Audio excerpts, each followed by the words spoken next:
Well, hello and welcome, ladies and gentlemen, to week number 2 of the NZ Esports Hyperfibre League Porsche Cup racing for the best and brightest of New Zealand's sim racing stars. And race after round 1 was actually that was just a phenomenal set of 2 races, and the feature, the reverse grids, all of it came together. It was just a solid showcase last week. Yeah, certainly was. Round 2 of the NZ Esports Hyperfibre League, right here from the Hockenheim Ring. We're looking forward to this particular round, Scott. Road America last week absolutely went off. Some fantastic racing and very clean driving from pretty much the whole field. I'm looking forward to hopefully more of the same here tonight. Some of Kiwiland's best in the sim racing space, competing for a total prize pool of over 5,000 New Zealand dollars worth of prizes and prize money. And looking forward to seeing who will start on pole for this, who's going to grab the round win, because it's certainly been one of the most pleasurable experiences in my sim racing commentary this year, getting this series off the board. Yeah, so a little bit about the format for tonight. It's slightly different compared to last week. We're still looking at lap numbers, and it's going to be the lap numbers are going to be changing each and every week. We're going to have 15 lap race to kick us off. We were 12 laps last week, 15 laps this week. For the heat race, that'll invert the top 12. We'll then re-rack them and go again for a 27 lap feature race. Again, Porsche 992 Cup action. No compulsory pit stops, no fast repairs, fixed setup racing as well. What I like about, I'm always a big one for fixed setup racing, just personally. I like being on the same machinery as everyone else is. You know what the big difference is then? It's the driver. And that always drives me to want to compete. Yeah, indeed. Every single driver here driving the exact same car. They can obviously make a few changes on board and in the setup, but aside from that, you're all driving the same thing. And it really does come down to your skills as a driver. And God knows you need them around a track like the Hockenheim Ring. Very challenging piece of racetrack this. It's known most often as host of the German Grand Prix in Formula 1, and it's been through a few changes over the years, but it is a very challenging track that should provide some good racing tonight. Yeah, 4.5 kilometers worth of just really, really interesting stuff. I love the aspect of getting that big toe down into the hairpin. I cannot tell you the number of times I've seen a 4 wide moment and not end in tears down at the hairpin, which it just creates something, all right? That's the big thing about Hockenheim. Really, really open run to the hairpin, flat out, get the double toe, get the triple toe, look to be aggressive. And because the road's so wide and the hairpin's so sharp down there, you've got so much opportunity to decide what you want to do, both on defense and offense. You'll see that'll be a big, big feature of our racing here tonight. Talking about the racing and the evening at large, I want to talk about our round sponsors as we get into things nice and early on. Speednation going to be bringing us the round sponsor here tonight. http://speednation.co.nz, or join them over on facebook.com/speednations. That's Speednations with Speednation NZ. So with the NZ on the end. Auckland-based supplier of brands like Moser, Thrustmaster, Next Level Racing, Turtle Beach, Butt Kicker, and many, many more. Created out of a passion for good quality simulations racing store. They've got an awesome showroom, a wide range of gear on display, can be curated to your requests as well. Custom simulation solutions tailored to your needs and on-site installs as well within Auckland.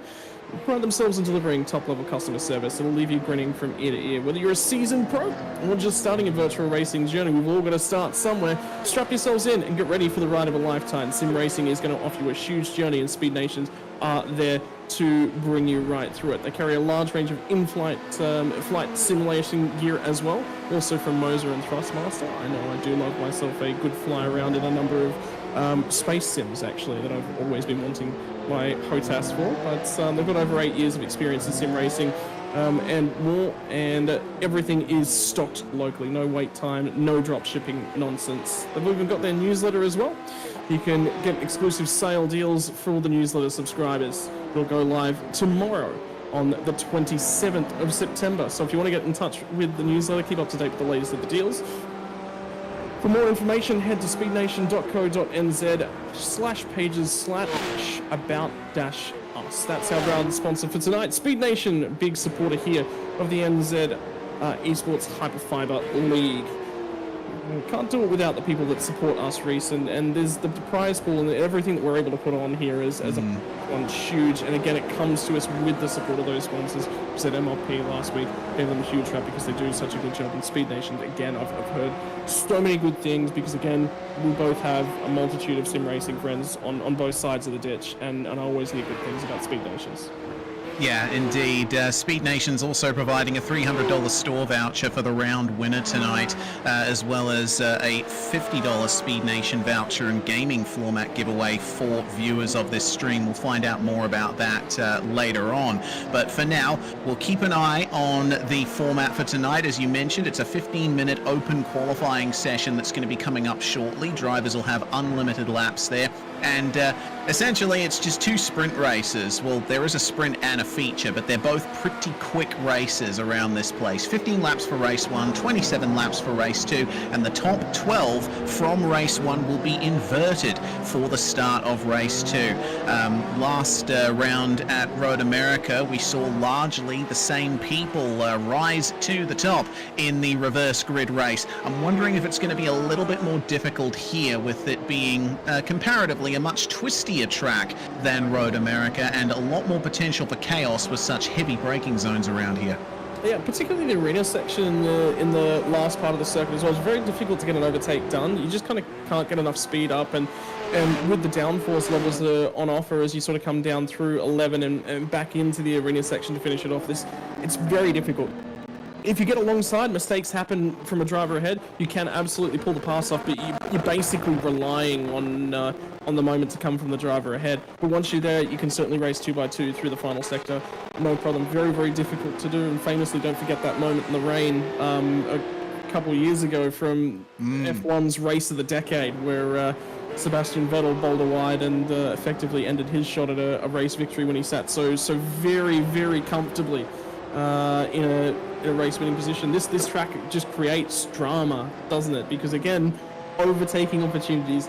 I love an extended braking zone at the end of a long straight, and again, the biggest bonus is the amount of runoff on the outside of it and how wide the track is at that point as well.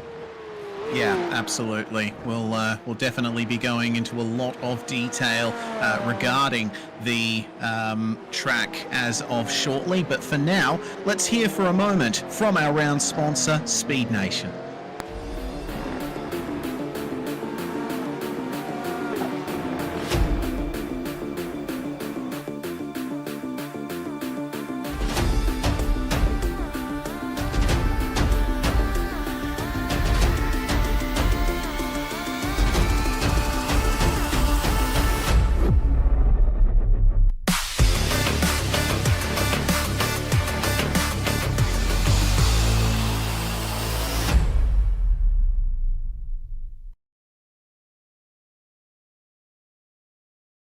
Waffle until you're ready. Let us know. Hello and welcome back, ladies and gents, and thank you for watching along with support for our sponsors from Speed Nations as well. So we're going to be preparing to run through our illustrious track guide, Reese, but this circuit, it's tough, it's challenging, and it offers a lot of different elements.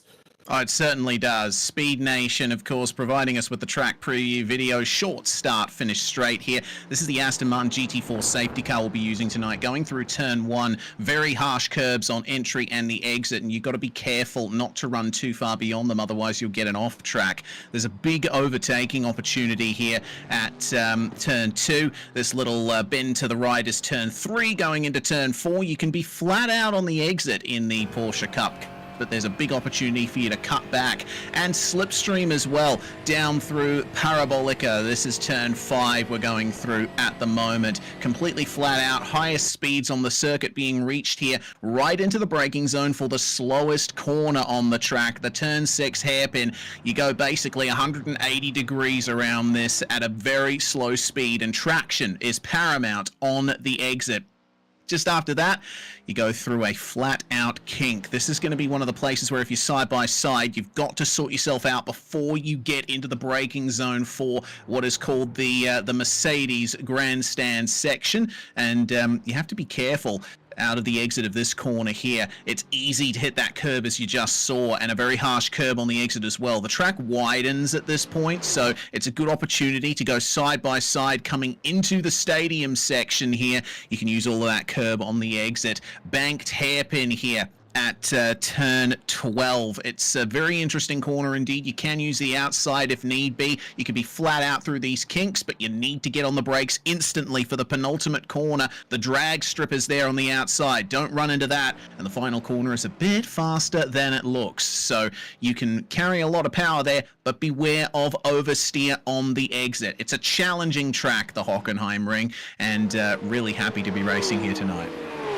Yeah, very challenging indeed, and like you said, the arena, the stadium section to finish the lap, that last corner, the last two corners in fact, because it's nearly two corners that sort of blend into one with the double apex as well, doubles back, it's a challenging little section because you can pick up the throttle a little bit too early, you can rotate the car on the rear, you can also understeer the car if you pick up the throttle in the incorrect manner as well, and drift out, pick yourself up a little bit of grass on the outside. The run into turn one though, very, very challenging, particularly on lap one, Reese. Getting that standing start right, and then it's a short run down to turn one. You've sometimes got to use a lot of that runoff area all the way on the left-hand side of the track, but you've also got to try and cut the curb on the inside. It's very, I always feel claustrophobic when I'm starting a race here. And Ewan Baker will be feeling a bit claustrophobic there at the exit of turn one. That's exactly what I was talking about in the track preview. You hit that curb on the inside of the fast kink of turn one, and these Porsche Cup cars don't have as sophisticated a suspension as your dedicated GT3 race cars do, for example, so you need to be careful with how you hit the curbs around here. It can really unsettle the car.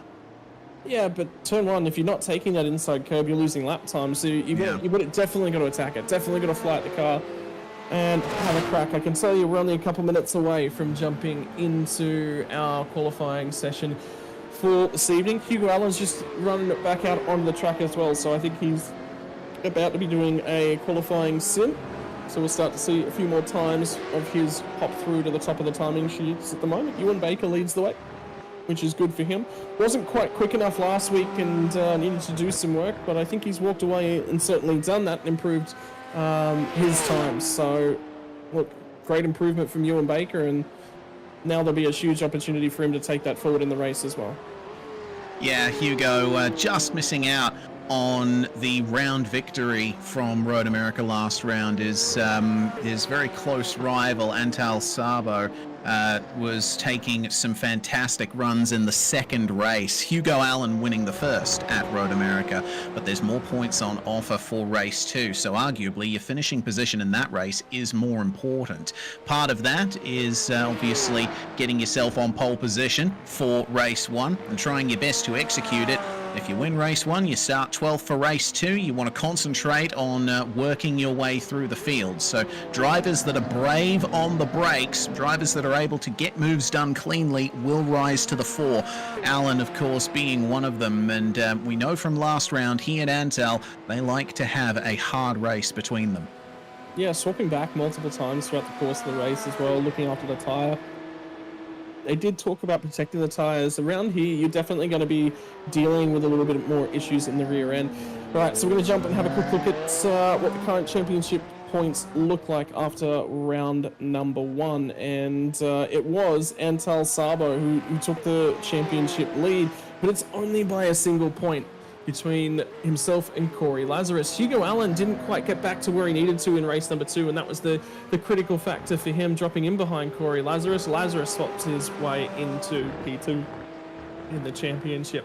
For Hugo Allen, could it be a little bit of redemption here tonight? He'll be looking for a feature race win from Xavier Simmons. Stefan McCartan had a phenomenal race one, but it was race two where he found the issues, and now he's a little bit on the back foot. Look at how tight the championship points are, though, from 7th all the way through to 10th. It's going to be an incredibly tight battle deep inside that top 10 race. Yeah, certainly is. Just outside the top 10, James Jordan, he had great potential at round 1, but the results just didn't go his way. Both James and Dylan Jordan are both well up in the practice standings for this second round. Looking for a bit more from Cameron Dance as well. We know how quick he is.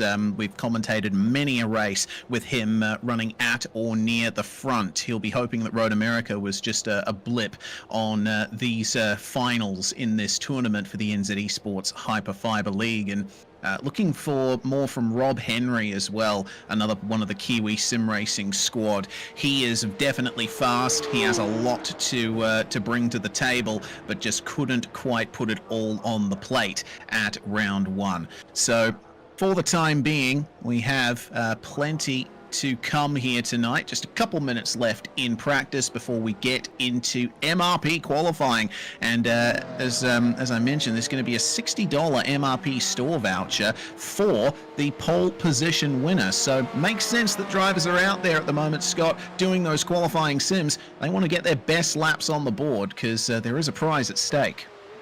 Yeah, there is, and it's it's a big opportunity. I think this is one of those tracks where you certainly want to start up front as well. If you have a poor qualifying performance, you shuffle back. Yeah, you can overtake, but there's really only 2 major overtaking opportunities on the lap, and it's very easy to defend it. But it's not very easy to defend, but there are a lot of defensive options at both of them. So, yeah, look, Man Racing Products prize for pole position as well, very important. But I think it's also setting yourself up. That's the big key, because you don't want to be starting 10th when you were good enough to be perhaps inside the front 2 rows. You know, that's going to be the big key. So the banker, sure, absolutely get a lap time down that's representative, but yeah, you need to be making sure that you set your best laps and best foot forward. And don't forget Antel Sabo last week as well, setting the pole, what was it, P2 lap within the final minute of the qualifying session as well. So keep your eyes on that one. Yeah, there's going to be laps being set all through the qualifying session. It's not just a case of one and done, you know. You have everybody out on track at the same time, trying to negotiate their real estate, their space on the track. You don't want to be running into someone on your qualifying lap. It'll just be costing you time. So, obviously you'll be looking forward to those last few minutes when most of the drivers are done with their ultimate laps for the session, and that can be your chance to get it done. But I think another thing we'll have to think about is the weather. You know, it's changeable weather now in iRacing. Rain is enabled finally after many years of it being a dry weather only simulation, and the forecast is looking interesting. We're probably going to be seeing some rain for race 2 potentially. We'll have to wait and see on that one. There's always potential for clouds in Germany. Yeah, well, I'm seeing a 1% chance of rain a little bit later on in sim, but definitely the clouds cover is going to come over. So 1% chance is greater than 0, but I was looking at the forecast. I think you're right. I think there is a greater than 1% forecast. Anything necessarily could happen. Right, time for qualifying, and who is going to win themselves the Man Racing Products pole position will be the question. Ewan Baker top the timing sheets in terms of practice. Now the driver's going to get out there and try and get some heat into those tyres. You're not going to see flying laps, really the best times in the session until lap 2, lap 3 on the tyres, and it's going to be the 2 Jordans who are leading us away in terms of qualifying. All right, now this is the point where the drivers will be eking out that space as he highlighted. You know, I think back to Formula 1 2019. That was really what set in my mind the importance of keeping the space in qualifying. You want to get a slipstream down these long straights. That can give you a bit of time. But through the twistier sections of the circuit, if you're racing right up with a whole pack of cars trying to set their own lap times, it might just cost you time. So I think drivers like the number 37 here have the right idea. They're obviously getting set up for their qualifying laps, but they're making sure that they have adequate space around them to focus on their own lap. Yeah, and it's just making sure you're obviously not tripped up. And one of the big things, I like backing it up. I like backing all the way off, and I like being in control of who I get to drive around. So some of these guys like to charge out and put them all on the rearview mirror. And some of them you'll see back it up and go in the opposite direction. And a little bit of incel on the two Jordans that are at front end of the qualifying queue. Twin brothers, in fact. So if that's not motivation, I don't know what is. There is not a brother in the world who would like to come second to their brother. Yeah, absolutely. Dylan is the first across the line to start his first qualifying lap. James is just behind him there, and Ewan Baker joining his compatriots there, right up at the front of this queue. Looks like a clean lap so far from Dylan Jordan, and turns 1, 2, 3, and 4 all negotiated beautifully. But this is the point in the lap where things start to get serious. It's all well and good if you've nailed the opening corners, but if you have a lock up here at the hairpin, it's basically the entire lap ruined. Fortunately for Dylan, he nails the apex. And that's the big key. Make sure that you do get the car pulled up, you get the car pitched in. Good drive back out the other side. And he's looking to try and set a reasonable run down the Mercedes Arena section as well. Pulls it up. You can use all of the road all the way out to the right-hand side, but the problem is you've got to then bring the car all the way back to the left, and just narrowing up the approach as you come out of the Mercedes Arena into the stadium section, sometimes the better way to go. Back on the brakes again. Very early turn in for the stadium corner itself. It's banked, so you can take the outside line if you need to, but I think the inside line will be a bit faster in these Porsche Cup cars. And now through the final corner, get on the power. Try and use as much curb as you dare on the exit, but be careful of the oversteer. And our first lap time on the board is going to be a 1 minute 40.903. Now that's already been beaten by Ewan Baker, who takes provisional pole, but we're expecting lap times sort of in the low 1 minute 40 range for the ultimate time for pole position. Yeah, I'm actually expecting, I reckon they can get underneath that. I reckon they can get down into the 39. So you're going to see that progress as the session does progress. The big key, remember, get yourself settled in. Hugo Allen goes out and really opts to look after the tyres as he looks for a little bit of clear track space. Sets himself for 46.434. As does Corey Lazarus. Very easy on the outlap. And Lazarus looks like he might have picked up an off track as well. So I think he's going to back that one up and focus on lap number 3 as they're all trying to bring the tyres in. Keeping an eye on Sam Sproul at the moment in the midst of traffic. Intel Sabo was the first of our big hitters from last round that's gone out for a very quick lap, 41.120, so he's off by a fair way at this point in time. Yeah, fair little bit of a ways off indeed, and he's still heating up his tyres there, so he's got a lot of potential to make his way forward here. You know, the Porsche Cup, the tyres start pretty much stone cold, close to ambient temperature really, so you need to wait for a couple of laps for them to really come into their own. Rob Henry will have oh no, he's had a bit of a problem there at the second last corner, off into the drag strip, and just avoids getting it into the tyre bundles. He could reset to the pits from this point on, but I think it's a good idea for him to just stay out there because those tyres still are not performing at their best. Got to wait for them to come up to temp. Yeah, so we'll be working on that now at the moment. And Rob Henry's going to come through and set himself another lap time as well. Gets down into 41.271's his valid lap time for now. And Stefan McCartan's managed to go just a hair quicker as well, 40.560. Ewan Baker's gone and eclipsed the time that he set in the practice session.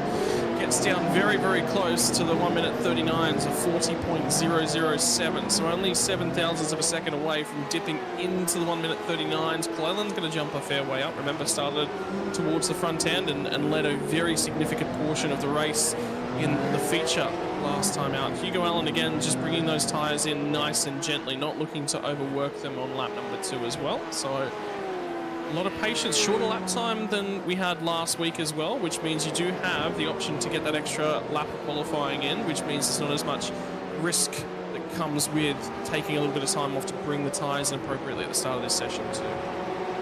Yeah, Road America was a much longer circuit, both in length and in total time taken to complete a lap. So it was quite difficult for the drivers to get as many laps in as they wanted. It was also a track with very long straights and not as many corners. There's plenty more opportunity to heat up the tyres around here.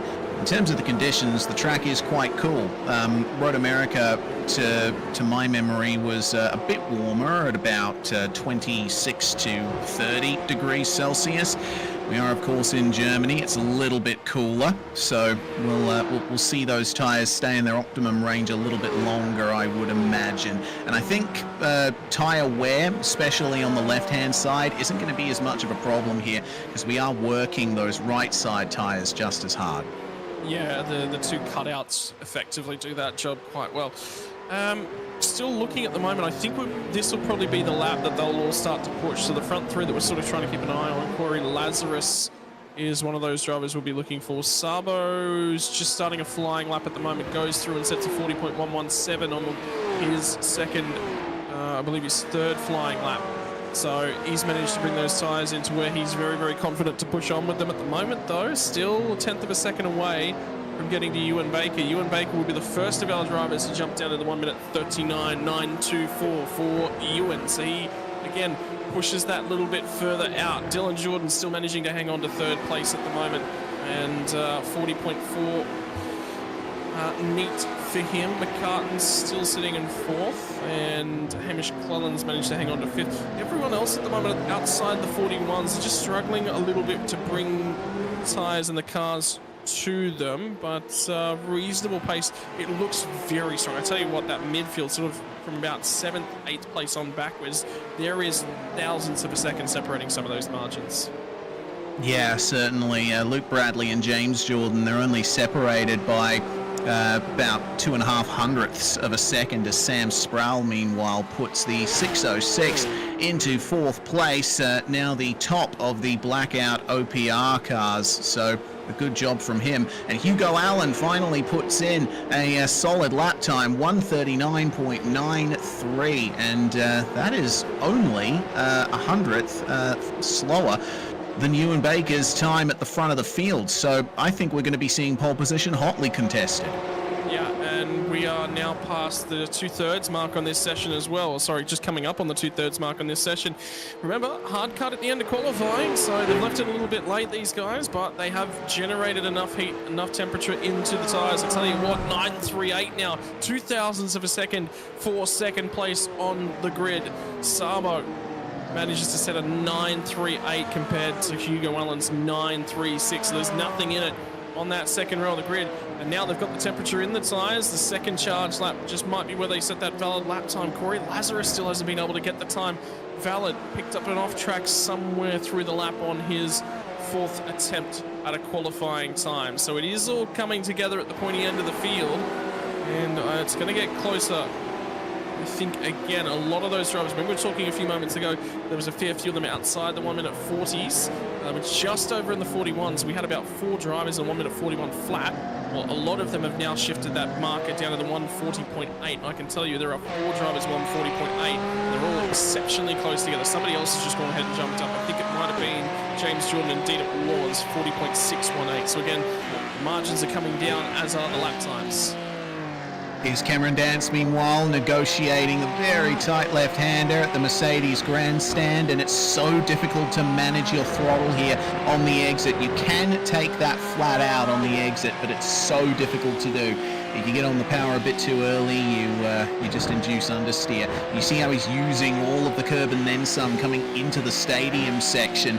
This track has many curbs around it where you have to put the whole car over it, but they are pretty rough curbs, and we've seen how much these cars dislike being thrown around over those curbs. But like you said earlier, Scott, that's what you need for lap time. Dance then through the final turn, and he's absolutely nailing every single curb there. I think just avoided the off track, and he'll set a 1 minute 42.1. That is not his quickest. He's actually it looks like gotten an off track on that lap somewhere. It didn't officially count for a lap time improvement. Yeah, so now he's going to press on this next lap time as well. Hugo Allen's in the middle sectors of the lap now as well.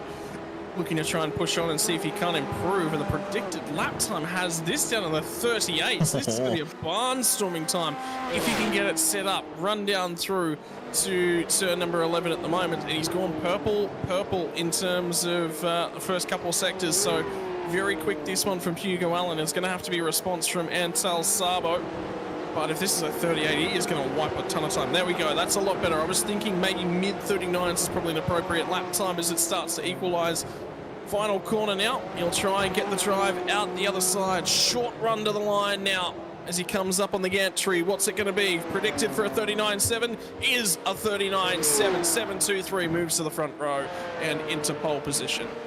What a lovely lap that was from Hugo Allen, and you see how confident he was through turn one just then. I think that's a big part of why that lap time's so quick. I think what a lot of the drivers might be missing is confidence over the curbs, because, you know, sometimes you're just not sure what the car's going to do, especially in a suspension like these Porsche Cup cars have.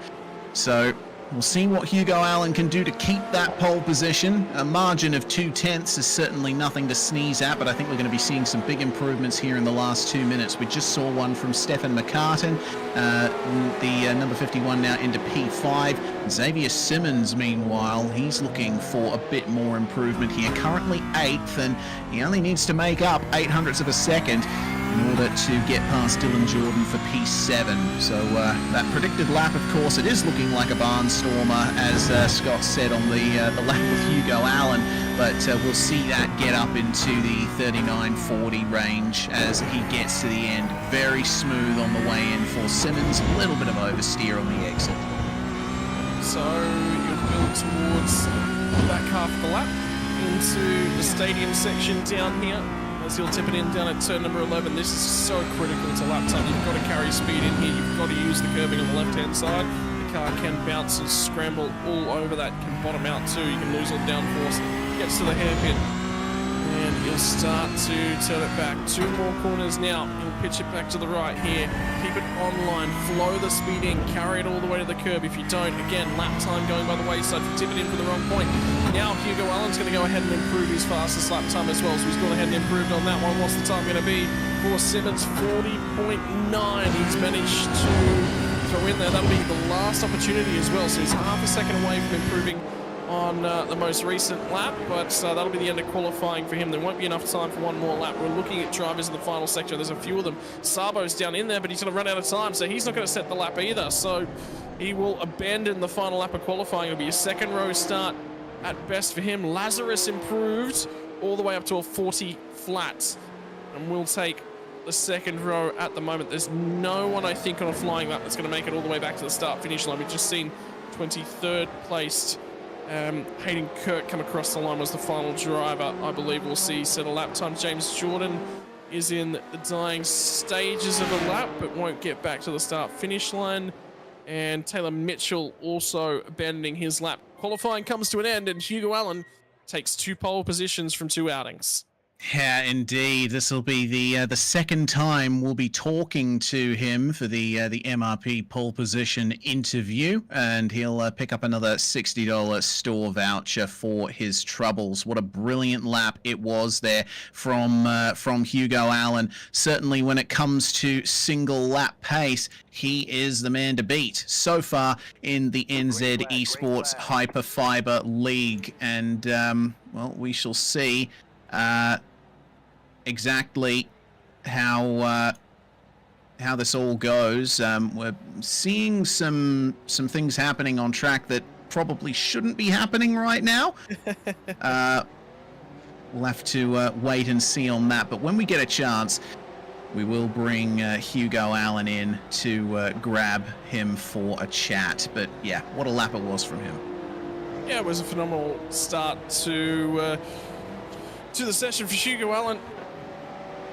And we're going to roll around to set ourselves up for a manual gridding sequence. Yes. That's what's going to be in process in the background at the moment. Qualifying. Run and done. Yes, it seems that yeah, usually the grid timer is extended, but I think someone might have pressed the wrong button and gone straight to the race start when only a few drivers were on the grid. So we'll get around that. We might have to shorten the ultimate distance of race 1 as a result of this, but we are still going to get a race on here. And yeah, when we get a chance, we will speak to Hugo Allen. I'm not sure exactly where he is at the moment on track, but he will be forming himself up for that pole position very shortly.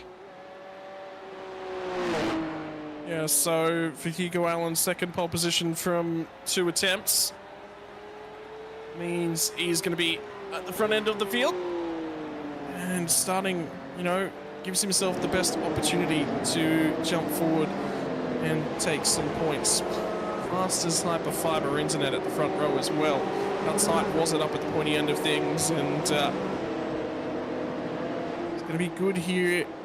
I think good opportunity for the drivers to take an opportunity to warm the tyres up as they'll feed in, and we'll get you guys some updates on this gridding sequence as we have them come available to us. But we'll just quickly run through that qualifying order for you once again. Hugo Allen from Ewan Baker are going to be your front row. Antal Sabo from Corey Lazarus are going to be row number 2.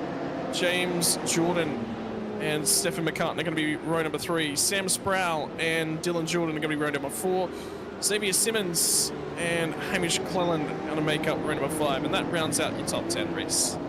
Indeed it does. Starting out of 11th is going to be Tyler Williams with Connor Brody alongside Russell Pepperell in 13th place, with having to take a 5-point penalty from incidents from last round. Rob Henry is going to be in 14th alongside Mandela Pluck, with Corey Crossan and Cameron Dance 16th and 17th. Nico Cordier, Dan Patrick and Taylor Mitchell will round out your top 20 cars, and then it's Brendan Partridge, Luke Bradley, Hayden Kirk and Daniel Patterson rounding out your top 24, with Billy Rowley and Dan Turner, our final drivers to take to the start here. So everyone getting into position here on the grid. You know, if anything, Scott, this is a nice change from what we usually see in sim racing. Normally it's just drivers jumping straight onto the grid with no manual formation, and we just hit go. But this is one of the first times that I'm actually seeing cars in the virtual world manually getting into their grid slots. It's it's thrown me for a loop, but I like it too.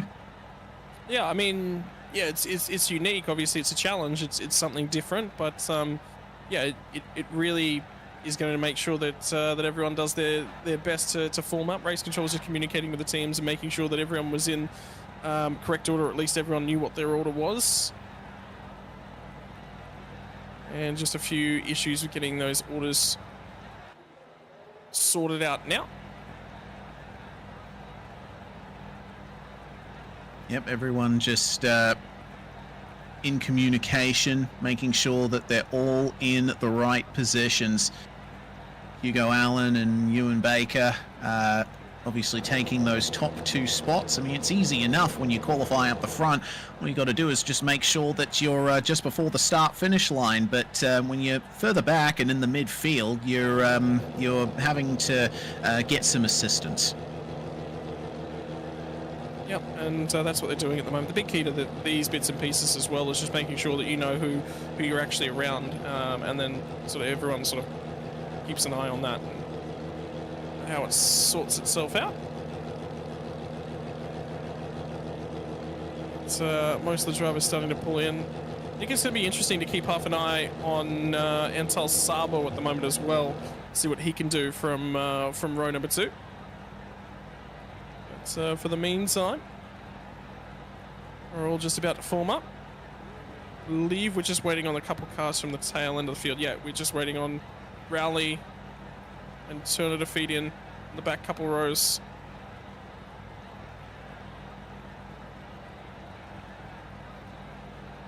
All right, looks like we have pretty much all the cars in formation now. Just waiting on one final, maybe 2 final cars to swap into their requisite grid slots, and then we will finally get the call to start this first race. And tell you what, if this sort of chaos is anything to go by, we're certainly up for more. It's going to be a fun time indeed when we get to the hairpin for the first time under racing conditions. Everyone just making sure they've got everything in order.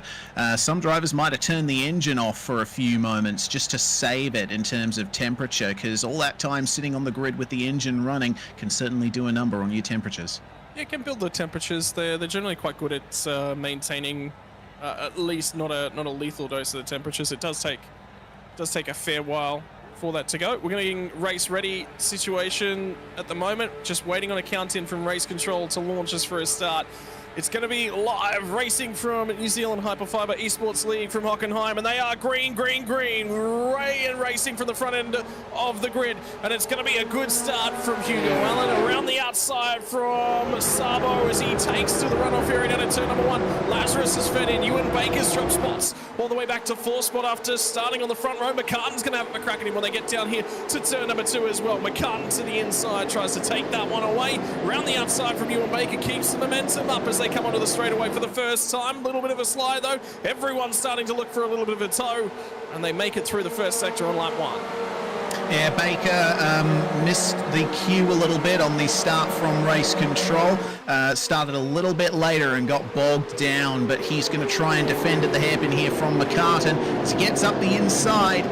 Easy does it. McCartan spinning up the wheels a little bit, but the traction is his, and so is the inside line. Manages to move himself up into 4th, but our top 3 starting to break away from the field. Allen, Sabo, and Lazarus. Well, we saw them fighting for the race 2 victory last round, and it looks like they're picking up exactly where they left off.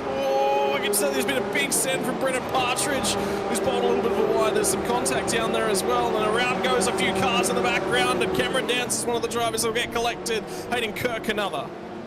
Oh dear, Luke Bradley, Daniel Patterson and Billy Rowley just sliding their way through all of that. Dance has gotten back up to speed, so is Dan Patrick at the tail end of the field. But man, that is not ideal for any of those drivers. Hayden Kirk also with some damage to the rear end there. It's going to be quite difficult for them to make up positions from here, especially considering we have shortened the race by 1 lap. Thanks to the start issues. Instant replay thanks to Speednation. We're going to see here Brendan Partridge absolutely send it in there. But getting back onto the circuit, he did it pretty cleanly. All the chaos happened behind him. Yeah, so I think we looked 4 wide as they fed in there. And then there was a little bit of a check-up because somebody was keeping an eye on the cars down the road, which, yeah, he had the eyes that was ready for it. Dan Patrick just wasn't, unfortunately. Car just not picking up the throttle on the exit of the corner, and he was expecting them to. Now it's going to be trying to set themselves into the race will be the big old key. A lot of damage to Hayden Kirk. I think is one of the worst affected in terms of all that. But Tyler Williams has also got a fair bit of damage. And race control are having a look into it as well. In the meantime, another big old send. I think Corey Croson's just had a big go at Rob Henry on the run down the hairpin. But for the meantime, Hugo Allen leads the way. Yep, certainly does, and he's obviously got Hyperfibre in his engine, fastest internet in New Zealand, and title sponsor of the NZ Esports Hyperfibre League, which is crowning its first iRacing champion in this particular season of it. They've also named champions for Valorant, Counter-Strike 2, Rocket League, Tekken, Street Fighter, NBA 2K, and of course now iRacing for the first time. If you're curious about Hyperfibre, fastest internet available with up to 8 gigabits per second upload and download. You can avoid lag no matter who is using your household internet. So big thanks, of course, to Hyperfibre for your sponsorship of this series, and looking forward to bringing you more as the next lap begins and Hugo Allen is continuing to jet away from the front, but you never know. Antel Sabo might just make his way forward. For the time being, the fastest lap goes to James Jordan, currently running in 7th spot. And he's got a long line of cars behind him, all looking for that extra position. Yeah, he's sort of becoming that big cork in the bottle at the moment, isn't he? Lazarus as well, just got by Stephen McCartan. Now he's had to slot back in behind him. And those blackout OPR cars, I think Ewan Baker's going to come back and have a crack at him now as well, as there's this huge old battle pack on 4, 4 through 6. Baker's had a big old send of the hip, and he's going to make contact when they get down there as well. So McCartan and Baker will bang panels, and both of them get away. They're at the head of this cell pack, and you can see them as they run down through the kink now. At turn 7, back to turn 8. McCartan's got the inside run. Can Baker go the long way round? McCartan's going to shut the door, but that's going to open it up now for Corey Lazarus to try and swing it back through and have a crack on the under-over. Looks for the crisscross. This is going to be the inside run down at turn number 11. Good drive off now. He's going to be far enough up alongside. He'll squeeze you and Baker and just hold him, prop him up a touch wide, and Baker will be forced to slot back in.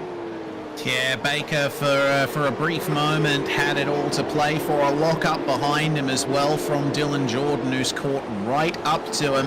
This is pretty fantastic racing for every position except the top two. Checked out just a little bit, and I tell you what, the twins are at it as well, 6th and 7th on the road. So dominance in the Jordan household is on the cards tonight for a long stoush, potentially from both races. On the most recent lap, James Jordan lost a touch of time to Dylan Jordan. I can tell you Sam Sproul's going to try and come up and have a crack at both of these guys now as well. Going to go the long way around James Jordan at the exit of turn 1. Run down at turn number 2. Gets hard on the anchors. Forced in behind the two Kiwi Sim Racing drivers. And back to the inside again. He's got a little bit of side draft going, you know, as well. He's going to prop James Jordan up on the run through Parabolica. Just about making contact. You can see he's just trying to side draft him. He is pulling him back. He is. Oh no! They're together. On the run down to the hairpin. Are they both going to pull it up? Yes, they will. That was a bit borderline, wasn't it? Sproul and Jordan briefly interlocking wheels. They're not afraid to lean on each other, it seems. So James Jordan now has the inside line versus Dylan. But if you, oh my lord, that was Sproul going for a massive slide over the curb. I'm amazed that he managed to recover that. That's a phenomenal save. Connor Brody would have had a little bit of a panic attack in the car in behind him. And now he'll get the opportunity to try and attack the two drivers ahead as well. Clellan's buying into the background of this battle as well. And don't forget, 12th position for this race becomes pole position for race number 2. Pepperell sits in 12th spot at the moment. He's got a little bit of a buffer back to Rob Henry, and he sits at the back end of this battle pack. Yeah, he does. But if you're Russell Pepperell, what do you want to do? Do you want to try and maintain that 12th spot to get that race 2 pole position? Remembering, of course, that race 2 gives more points out than race 1. Or do you try and attack, potentially with the idea that the guys in front of you might slow you up and bring you back into the clutches of Rob Henry and company behind? That's the big question. You know, you're trying to battle your way forward in a race, and if you're struggling to find your way past someone, as it seems Xavier Simmons is on Hamish Clellan there, it's just another thing for you to think about behind the wheel. What do you focus on? What's in front or what's behind? Well, it's definitely what's in front for Hugo Allen. He's not under any pressure from Antal Szabo for the time being, but remember, we saw at Road America that Szabo, once he got a run going, he was able to dice with Hugo Allen. Yeah, he's certainly maintaining with him as well. He's not dropping back, so there was one stage in qualifying they were separated by 0.02 of a second. A little bit more than that out on the road at the moment, but certainly going with each other. Check back in with our battle for 3rd spot as well. Lazarus has got back to the head of that queue. And now it's going to be McCartan and Baker who will be forced to sit and watch. That's the view at the moment from Szabo's perspective. Championship leader. And ladies and gents, if you want to join in, we're expanding the opportunity to get involved in all the prizes as a part of the New Zealand Hyperfibre Esports League. If you upload a photo of your sim racing setup, console or full-blown rig to Facebook or Instagram, like the Speednation Facebook page, tag Speednation in your photo. Entries will close at midnight on the 30th of September. That's right, you can get yourself a $50 voucher and gaming that just for participating. Getting a little bit of photos. Everyone loves a good sim rig and a good sim rig photo posted out and on the internet as well. That's one that'll be quite popular with the fans. Yeah, certainly will. And yeah, you can use that $50 voucher at Speednation to help you expand your sim racing paraphernalia. Well, keep our eye on Corey Lazarus here. The 404 is looking pretty fast at the moment, of course, showing no signs of catching up to the leaders, but he's keeping everyone behind him reasonably well. Remember a couple of laps ago we saw him, McCartan and Baker dicing away with the Jordans just behind. They've spaced out a little bit more now. Corey Lazarus has an entire clear track ahead of him, and that'll be to his benefit. He can focus on his own lines, maybe with the occasional glance in his mirrors as his teammate at Blackout OPR, Stefan McCartan, grabbing the apex nicely at the arena section there. I'm looking for a comeback from Ewan Baker. He's had a couple of slip-ups so far in this event, but he's certainly shown he can race right with these two. Yeah, he's definitely quick enough in terms of things, so for Ewan, opportunity will present itself. And whether or not he's going to be there and thereabouts to take it. A little bit of mistake from Lazarus too. Doesn't quite make the apex through the hairpin in the stadium section.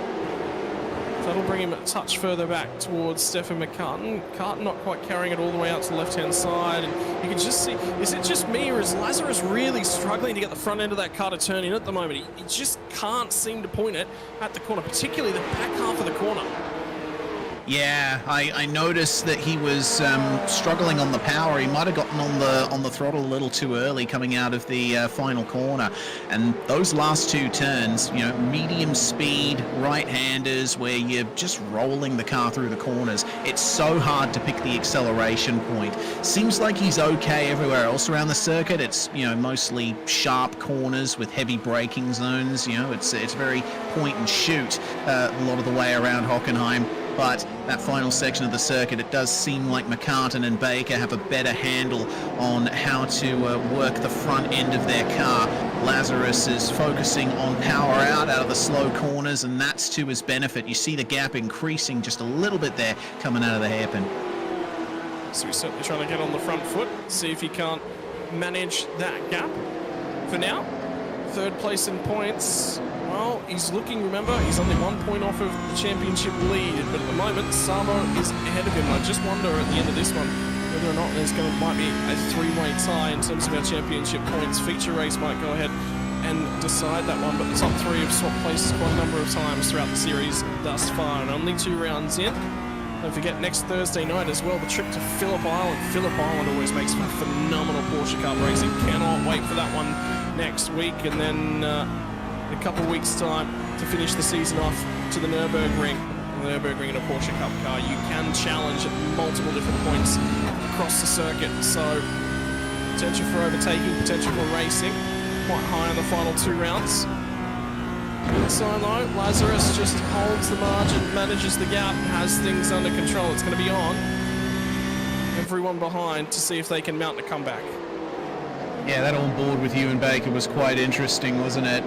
One of a few drivers in the field racing in virtual reality, and you know, if you're new to sim racing, you've come in, you're watching this, and you're like, well, what's the deal with that? Well, you can race with a virtual reality headset, and a lot of drivers like to go for that because it's greater immersion. It allows you to put yourself exactly where you would be in the real car. But some drivers also like to run triple screens or ultra wides. That's the main reason why you see a lot of drivers mounting the cameras off their sim rigs there. A little bit of a battle further behind though, coming out of the hairpin. This is looking quite close between Xavier Simmons and Hamish Cleland. Cleland on the outside here, which becomes the inside for the next corner. Russell Pepperell right with them here. Remember, this is the battle for race 2 pole position. Russell currently sitting in 12th there in the yellow machine, and if these two keep battling like they are, going side by side, Pepperell might be in trouble for that race 2 pole.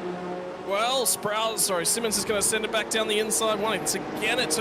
How many turns in a row these guys driven side by side? They've basically come off the Spitzkar hairpin and been side by side ever since.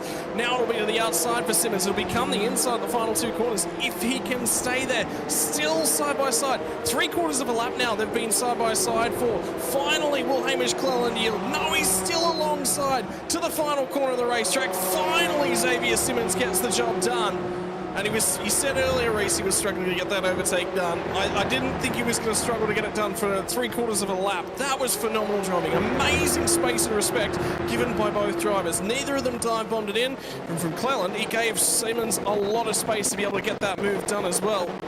That's what it's all about. Yeah, crucially though for Pepperell here, who we keep an eye on Zoom, he lost 1.5 seconds on the previous lap to Rob Henry and Corey Crossan. Look at how close they are to this pack now. Pepperell, I think, is shifting his focus. Now that there's this battle going on between Cleland and Simmons, Pepperell wants to get past them. He's going to try and go in the middle. Yes, almost 3 wide on the way into the hairpin. Gets up the inside of Cleland, who gives him the space on the inside, on the power, and Pepperell is through to 11th. So now Hamish Cleland is in that coveted race to pole spot, but Rob Henry and Corey Crossan, they set times in the 1:41s on the previous lap, so they'll be right in it now as Pepperell has a little look at Simmons. Yeah, so he's going to have another go at him, and he'll have to build some more margin for Pepperell to be able to do that safely, because Cleland is still working there in the background of that shot. Rob Henry's now really brought up onto the back end of this one. So Pepperell! Done with, but yeah, Pepperell's going to bowl that wide.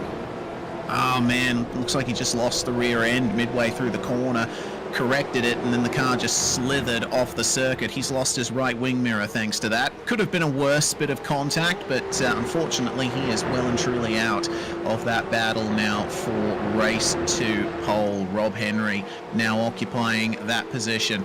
Move up a little bit forward. Ewan Baker continuing to chase down Stefan McCartan for P4. This has been a steadily simmering battle. Will it come up to a raging boil sooner rather than later? And if it does, will the Jordans, Sproul and Connor Brodie be able to have a run at potentially a top 5? Will be the big opportunity for Henry. Now he's got to try and keep an eye. One eye forward, one eye backwards. Once Simmons has got clear of these two guys as well, he's just started to put a little bit of margin over Cleland. I can tell you Rob Henry is going to have a crack down into the hairpin late on the anchors as he gets down here, gets to the inside. Cleland lost the spot. 1 lap ago to Pepperell at the hairpin. Is he going to be left enough space? Just, they're banging wheels, banging doors at this point in time on the run down to the King. Cleland's going to be on the outside here, become the inside. Late on the anchors, and that'll give him another opportunity getting back through. Rob Henry's looking for the switchback, tries to get underneath him here. Now he'll look for it once again, try and carry the speed through. No, Cleland's done enough of a job to hang on to that spot just as he mounts his defense for 11th spot on the road. Yeah, good stuff there from Cleland and Henry, and in the midst of all of that they managed to put a little gap on Corey Crossan as well. Corey is there in the black and white car staring at race 2 pole, and he wants it as much as anyone out there. It would be a massive boon and a great haul of championship points if he was able to convert that into a good race 2 result, but for now he's on the outside looking in. Remember Cleland last week hung onto the race lead for a very, very long time as the pack behind him got chalked up. They eventually did run him down, but it led to a strong result in race number 2. Can he do the same here tonight? Benefit, of course, starting up front as well, as you keep yourself clear of the weeds. So sometimes you can launch a long way away, and Henry is just going to go for another big old sand, by the way.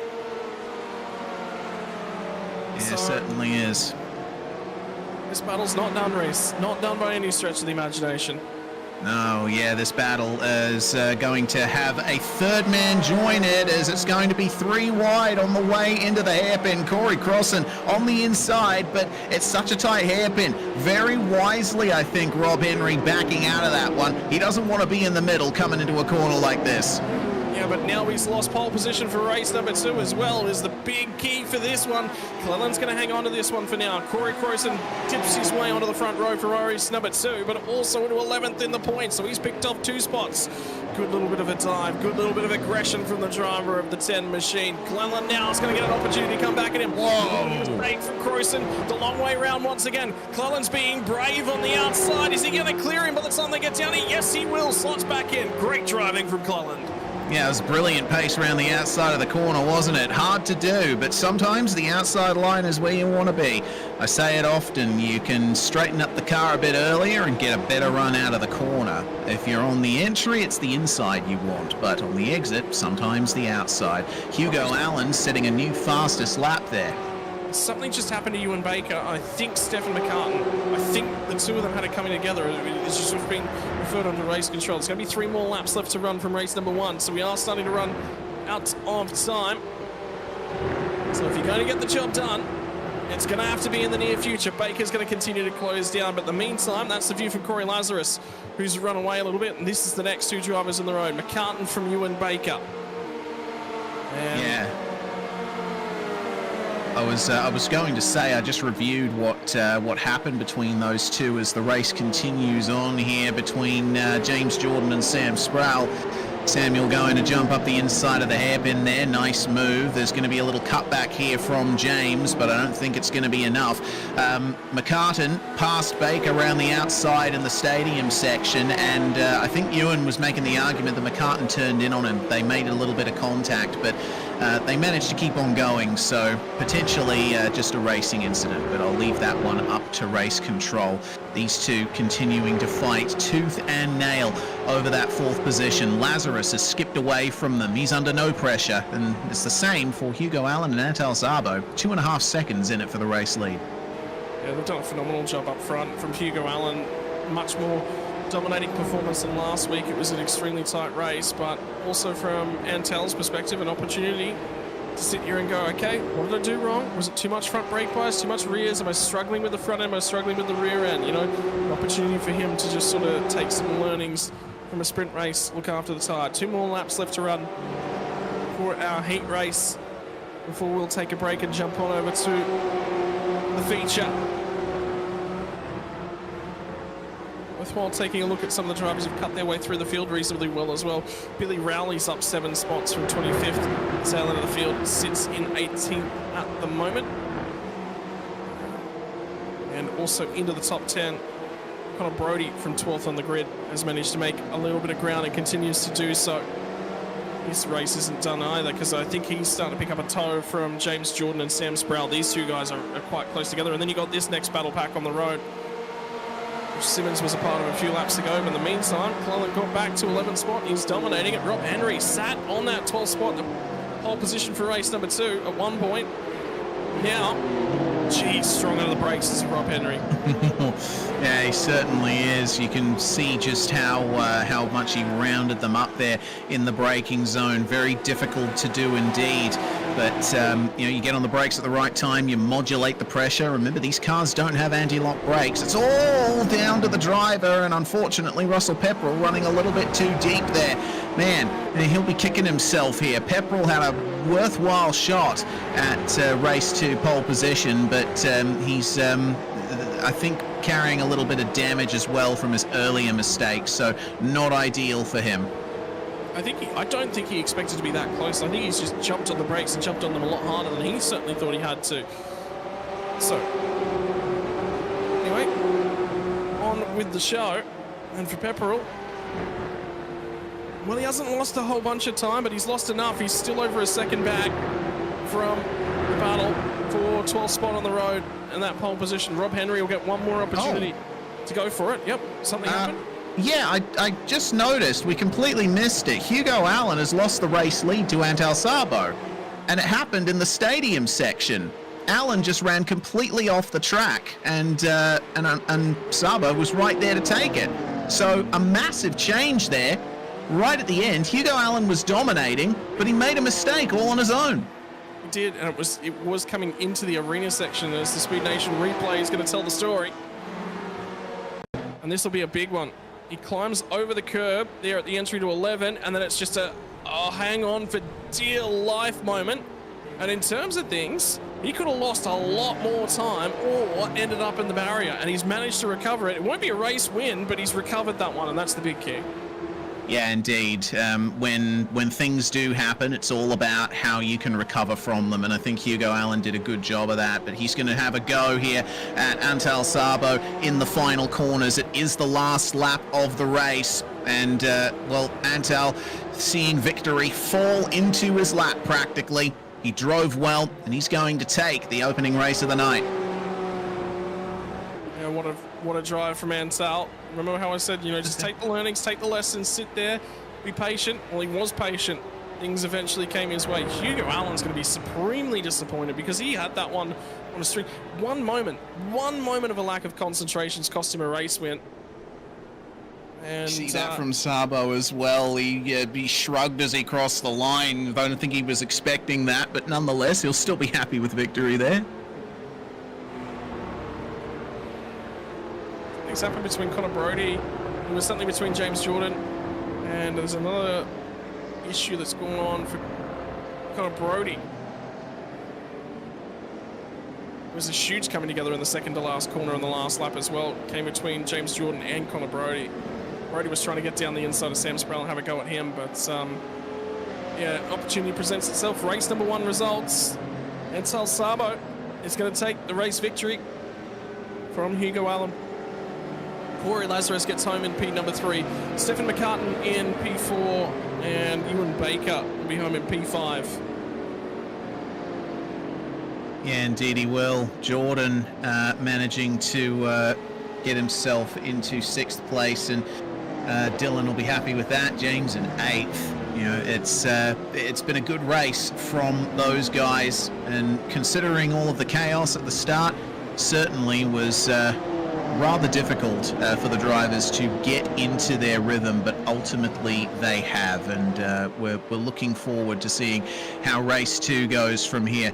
It's going to be a fun night to come for sure, but yeah, it's certainly showing that no one is immune to mistakes.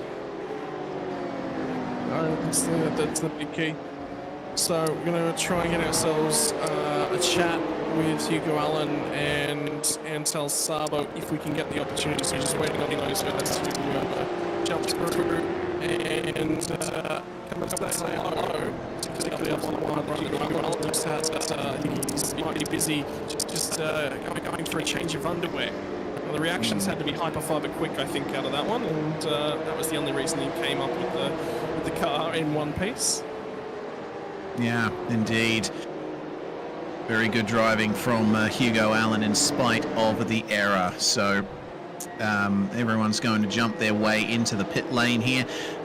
Already getting some experience of pit lane at the start of race 1. We shouldn't expect any pit stops in race 2. So nice little tour back to the garages for these guys.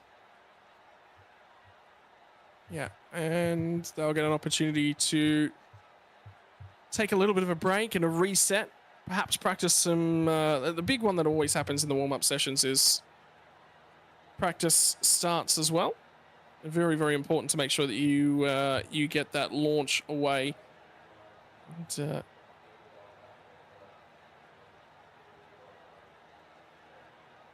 at the moment as well, reminder about that $50 Speednation voucher gaming floor mat giveaway.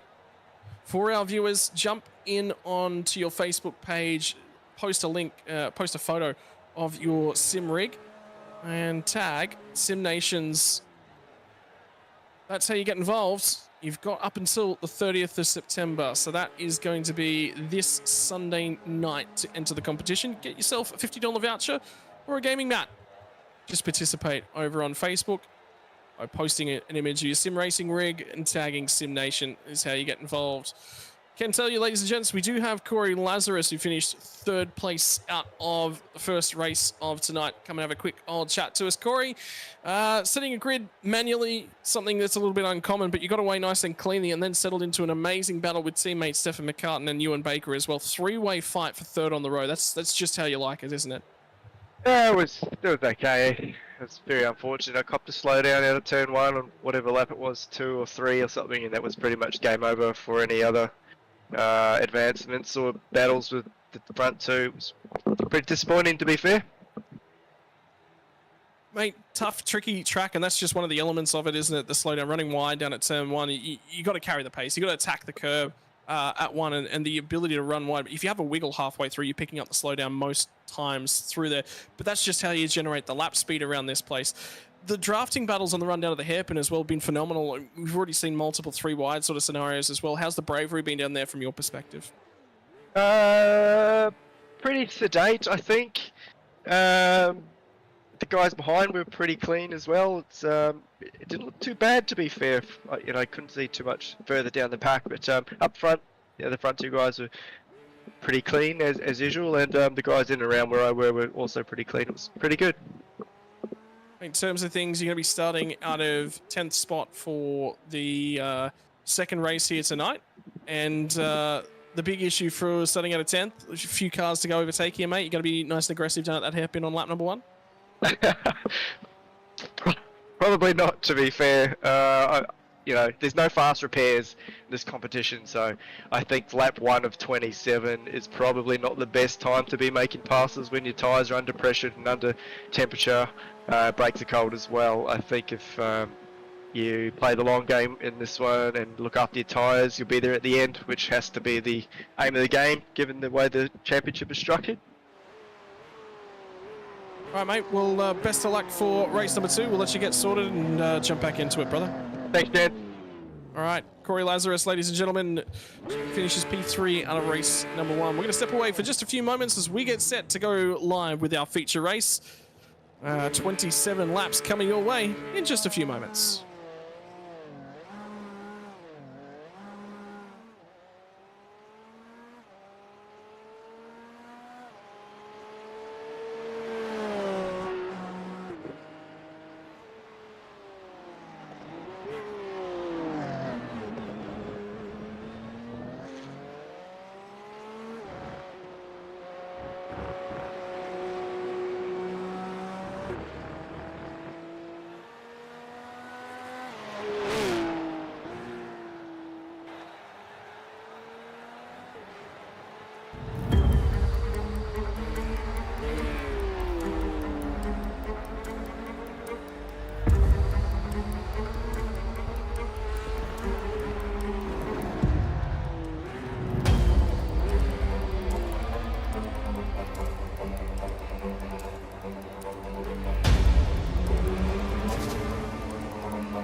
Well, welcome back, ladies and gents, and we're going to be jumping into the second of our races here tonight in just a few moments. 27 laps, the race duration.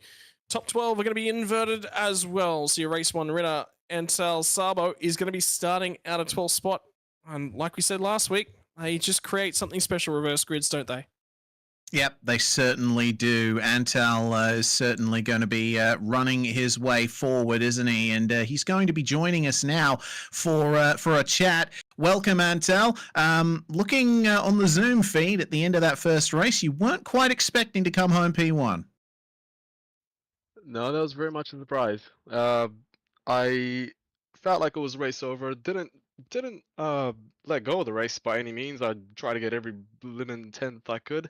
It was really pushing as hard as I could. The tires were going off. I think I mucked it up on the outlap there with overheating the tires possibly.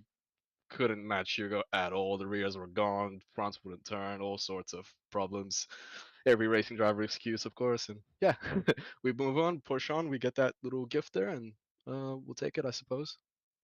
Yeah, but the race 2 points total is going to be more important, as you found out last round at Road America, with the potential for changing conditions in race 2. What are you expecting in terms of that? A pure lotto match or game rather. Honestly, I'm not sure. Done a little bit of wet running. Managed to do a little bit of wet running. Feeling okay, but I thought I was feeling okay going into the race, and yet we got outrun by Hugo and even Ewan on the pace. So yeah, we'll just have to honestly wait and see. Have you done any practice in the wet, and have you worked on a wet setup at all for the potential that might come up during the tournament? Had a bit on heavy rain, a little bit on light rain ahead of tonight. Didn't have much time for preparation, unfortunately, this week. But yeah, know roughly what to expect, know roughly what the track is like in the wet, where the wet patches tend to form, and where we should be fast, where we shouldn't. So we'll see how we go. All right. working through from 12th place in race 2. Antal, thanks very much for joining us, and best of luck for the second race. Cheers, team. Thank you. Well, good stuff from Antal Sabo, coming away with maximum points so far tonight, Scott. But as we keep saying, race 2 is where the big points are paid. So all the drivers, I think, will be putting a lot of effort into making sure their result is as good as it can be, as it is now well and truly overcast over Hockenheim, Baden-Württemberg in Germany. And potential, of course, for rain on the horizon. Let's see what happens. I think that shot right there is very, very telling, isn't it? Have a look at the cloud cover. Down towards the Spitzkehre hairpin, it's all relatively light, it's all relatively bright. You know, there is patch of the grey in there, but it doesn't look too bad. So what that says to me is if we're going to get rain, it's going to be heaviest when we turn around and point back in the other direction. We'll take a 180-degree turn from here. Yeah, that looks a fair bit darker back out over this way. There's less light patches in those clouds. Reminder as well, if you didn't just hear, we were talking about the entry to the Speednation competition. You want yourself a $50 Speednation voucher and a gaming mat to go along with it. Jump on over to your social media. Make sure that you post a photo of your sim rig. That could be as simple as your controller in front of a sim racing game. Get that one posted up. Tag Speednation in the post. You could be winning yourself a $50 Speednation voucher to improve your sim racing rig. Perhaps you're sitting there on a controller and you've always envisioned getting behind the wheel of some of the latest and greatest racing products. Well, the best way to get involved, start yourself off with a little bit of a voucher, a discount on things, and get yourself a gaming mat as well. Speednation is the round sponsor for tonight. Proud supplier of Auckland, team based in Auckland, to all of your best sim racing brands. Moser, Thrustmaster, Next Level Rating, Turtle Beach, and much, much more. Ladies and gentlemen, tonight's round sponsor, Speednation. Yeah, brilliant stuff to have them on board. Yeah, and I just want to say a big shout out to the sponsors and everyone that's put this series together. I don't think the fans that are sitting along at home and tuning in are actually getting much of a sense of the prizes. There is actually a significant prize pool that's been hoisted upon us for this series. First place is going to be taking home $1,600 in New Zealand dollars. $1,600 New Zealand dollars, and there's a $5,000 total prize pool. Those sorts of prizes don't come around in sim racing very, very often. So we do want to say a big shout out to Hyperfibre, who is the supplier of New Zealand's fastest internet available. Up to 8 gigabits per second upload and download. I'm incredibly jealous because I cannot sit here and watch my loading bars all that long. I get very, very bored. Ansi can't sit still. Maybe Hyperfibre if I was unlucky enough to be living in Australia. No option for NZ Hyperfibre. So Yeah, indeed. I'm a bit envious of that myself. Hyperfibre can future-proof your home and business by keeping up with everyone's ever-growing data needs with plenty of capacity and incredibly low latency. You got 3 speed options, 2 gigabit, 4 gigabit, and 8 gigabit per second. And I love the services that Hyperfibre offer for all of you Kiwis across the Tasman Sea. Chorus Hyperfibre, of course, the biggest supporter of the NZ Esports Federation. It's been going on for 3 years so far, the NZ Esports Hyperfibre League. Multiple games have been showcased in Hyperfibre League over the last 3 years. The NZ Sim Racing Collective got together with the NZ Esports Federation and put this whole shebang together. Really awesome to see iRacing being given a spot at the very top of New Zealand esports competition. Just a few minutes left in warm-up. The drivers are going to be out there getting some extra laps on the board, and then we'll be getting ready for this second race. Now, I remember from Road America, the big thing that we had to think about was the extra length of the race. I mean, it's obvious, right? You need to sort of take a bit more time with your moves. Race 1 was the sprint. That was where everyone was going to be extra desperate for positions, but they were also feeling it out with each other. Now that they know how the track races, where they can push, where they need to back off, I'm sure that there'll be a bit more of a tactical race here in race 2. yeah, look, there's 2 ways to go about it, isn't it? If a an opportunity presents itself, you sort of got to grab it. But one of the things that sort of my NASCAR background teaches me is sometimes you just got to be in the right lane at the right time. If the lane that you're in, somebody in it just gets checked up, and all of a sudden the other lane manages to undercut you, shoot through, you know, where the holes, where the vacancies. The other big thing is like you said, timing and making sure that you're getting the moves done cleanly and concisely. Bumping somebody off, well, you're going to undo all the hard work. Contact tends to send you towards the background. So look, I mean, you got to be aggressive for sure, because if you're not being aggressive, you're not making the overtakes, you're not moving yourself forward, the other drivers are going to be. So it's very much measured aggression, I think, is always the best way to go. Or you could, you know, quote Star Wars and say, what, aggressive negotiations with the lightsaber?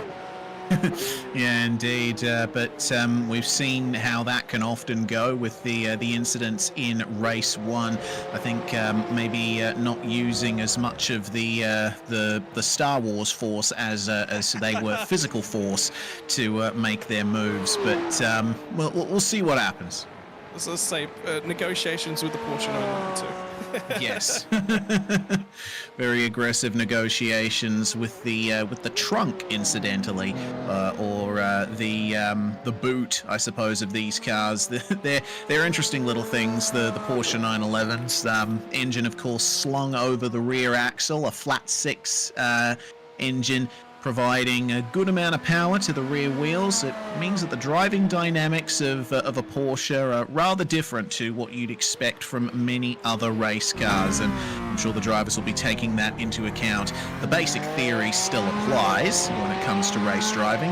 Just got to be wary of that rear end acting like a pendulum when it swings out. You know what really bothers me about this car is when they brought out the 992 chassis, the brake lights. I hate them. They're so small. Yeah, they're tiny, aren't they? It's very difficult to tell when the driver in front of you is on the anchors, and certainly watching from external cameras, it's a little bit harder to tell as well. I miss the era of big headlights and brake lights. I think that's over now, honestly, in the real world motoring space. Yeah, I like some of the blinkers and the indicators and some of those designs. I think they're really, really cool, but I do not like the rear end of this car. Yeah, just in general.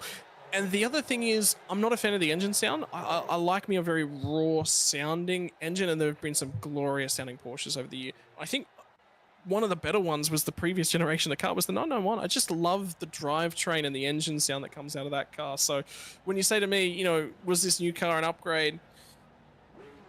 It's a car. And I'll hold to my comments. Rob Henry, however, is going to be saying it's going to be a very, very fast car from the front row of the grid. He's going to be off alongside of Hamish Cleland, who makes it 2 from 2 front row in feature races. Connor Brody is going to be off of row number 2. Xavier Simmons managed to make his way up a few spots in that first race. Alongside of him, James Jordan and Sam Sproul. These two came to blows in the final lap of the last race. Will it come to blows down at turn number 1? Dylan Jordan and Ewan Baker. Baker a little bit unhappy with how his race ended. Can he look for a better start from race number 2? Stefan McCartan managed to hang on to that 4th spot. Corey Lazarus found his way onto the podium. We'll start just behind him for this one. Hugo Allen and Antel Sabo are going to be your race 1 winners, and 1st and 2nd on the grid becomes 11th and 12th for race number 2. Nico Cordier and Russell Pepperell. Pepperell had an opportunity to take this one away and get pole position, missed out on it. We're going to get the revs to start to rise as we get into race number 2. Henry from the front row. Can he get a good launch? They'll all launch it away. It's not a great start from Hamish Cleland. He's already going to be losing a couple of spots. Connor Brody's managed to make a couple of moves. Simmons is trying to go around the outside as they get down to turn number 1. Will they manage to feed on in there? Next is Cleland that got bumped out of the way. They're all managing to hang on to it, but are they 5 wide? You bet your life they are as they come through the run down at turn number 2. There's going to be some big sends here. Travis looking to make time up, and Cleland started well last week in the feature. Not so this week.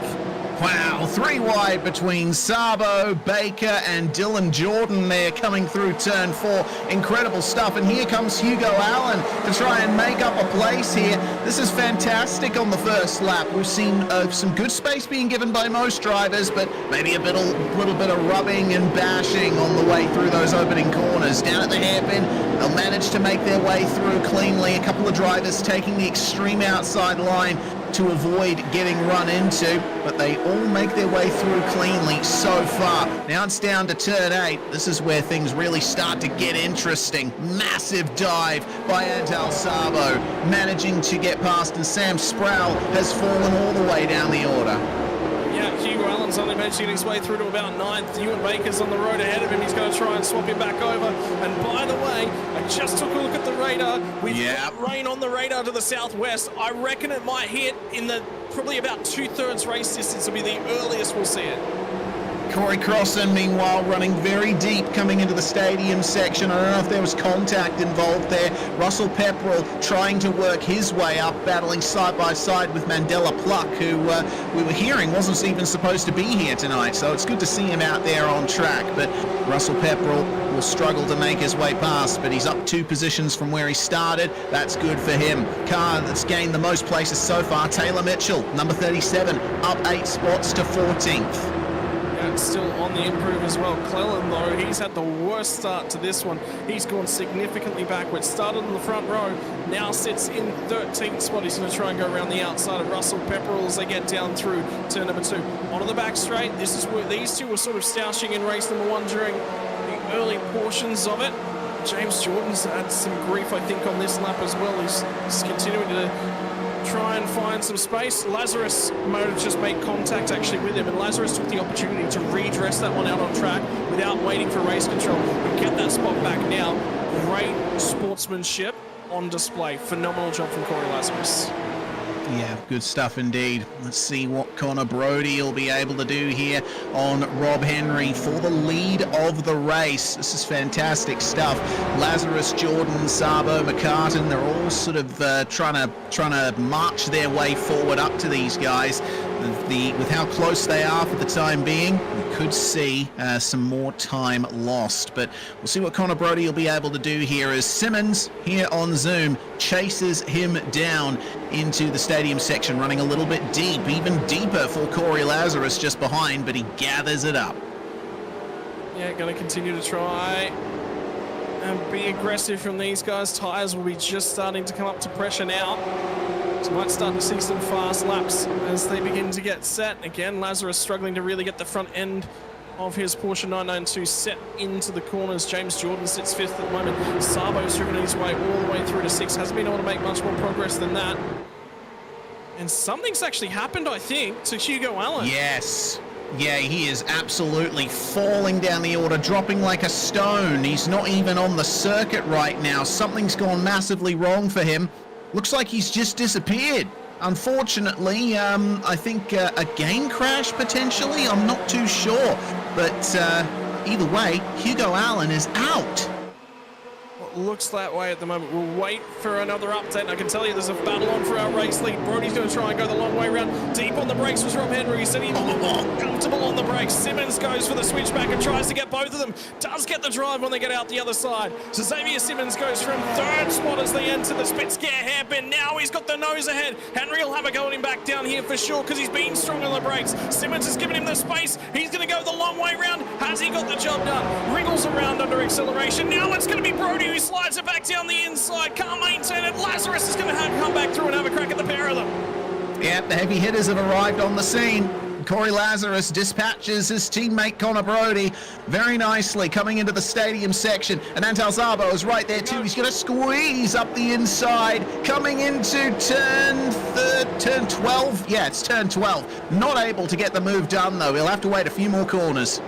Give me more, give me more, give me more. I love good reverse grid racing because it just challenges the drivers. It's something, you know, the drivers that are out the front get an opportunity to put on their overtaking skills, or the drivers that sit a little bit deeper in the field get an opportunity to lead some laps. We've seen that now from Rob Henry. Simmons will now take the opportunity to lead the way. Lazarus will get the next opportunity to come through and have a crack at our race leaders. He's going to try and get down the inside of Rob Henry for P number 2. Henry's going to go the long way around when they get down here, and you can see in the background as well, Sabo's still trying to have a go and has managed to pick off Connor Brodie now. And that'll probably prompt some more aggression out of Corey Lazarus, because if he wants to get away and he wants to have a crack for the race win, he's going to need to do it early and force Rob Henry to battle Antal Szabo. That could be the way Corey Lazarus finds himself a race win. Yeah, running a little bit deep in the hairpin, but picks up the throttle very nicely, I have to say, and completes the move for second. So now he just needs to dispatch Simmons, and he'll have 2 cars in between himself and Sabo. Or will it be one with a huge dive there from Antel? How on earth has he managed to pull that up? He gets it done almost on Rob Henry. Henry's going to try and keep him around the outside here, but Sabo picks up the power nicely. He will still have the position when the track narrows up coming into the stadium. Yeah, you don't want to be on the outside as you get down through into the stadium section. Lazarus is going to try and put some pressure on, and he's got to be aggressive now, because if he's not, Antel Sabo is going to be starting to have a go at him, and he might be able to lead it from the front if he can get clear. If Xavier Simmons can be the cork in the bottle, if he can check up Antel Sabo, that might buy him the time he needs. Update on Hugo Allen. Issues with internet. Should have gone for Hyperfibre. He would have been in a lot better situation. Unfortunately for Allen, though, he's going to drop a race. He's going to drop a bank of points, and that could decide his opportunity to title. Simmons goes deep through return number 1. This is going to present the opportunity for Lazarus to get down the inside, and he will not look to wait around. He is going to take that opportunity at first asking, and he does get down the inside, helped out by Xavier Simmons. He just lets him roll on through. Certainly does. I saw that Lazarus was having a little look at turn 1 of all places, and you don't usually see overtaking there. He managed to stay behind, and it was a little bit of a better run across the curbs for him. Interestingly, though, seems like Lazarus hasn't quite gotten the run out of turn 4 that he wanted. So now here into the turn 6 hairpin, Simmons will still be alongside him. It's very deep, meanwhile, from Rob Henry. He just manages to squeeze up the inside, but gets turned on the exit by Connor Brody. Looked like Rob Henry was a little bit out of control on the way into the corner there, and it looks like another car has been involved in that as well. Mandela Pluck. Yep, from the rear end of the field, he was driving his way through, had managed to make his way into the racing action, and he'll very, very quickly move his way on out of the racing action as well towards the tail end of the field. Hugo Allen returns to the server, and will get an opportunity to go back out and try and score some points. But it's not going to be the bank of points that he was looking for. Lazarus now leads. Sabo's got some work to do, because he's going to have to get on by Xavier Simmons if he wants to win this race. And this is an opportunity for Sabo, after winning race 1, to put a stamp of authority on the 4-week championship. If he can dominate at the halfway stage after tonight, gee, that's going to be difficult to run down. Lazarus might just be the challenge he's looking for.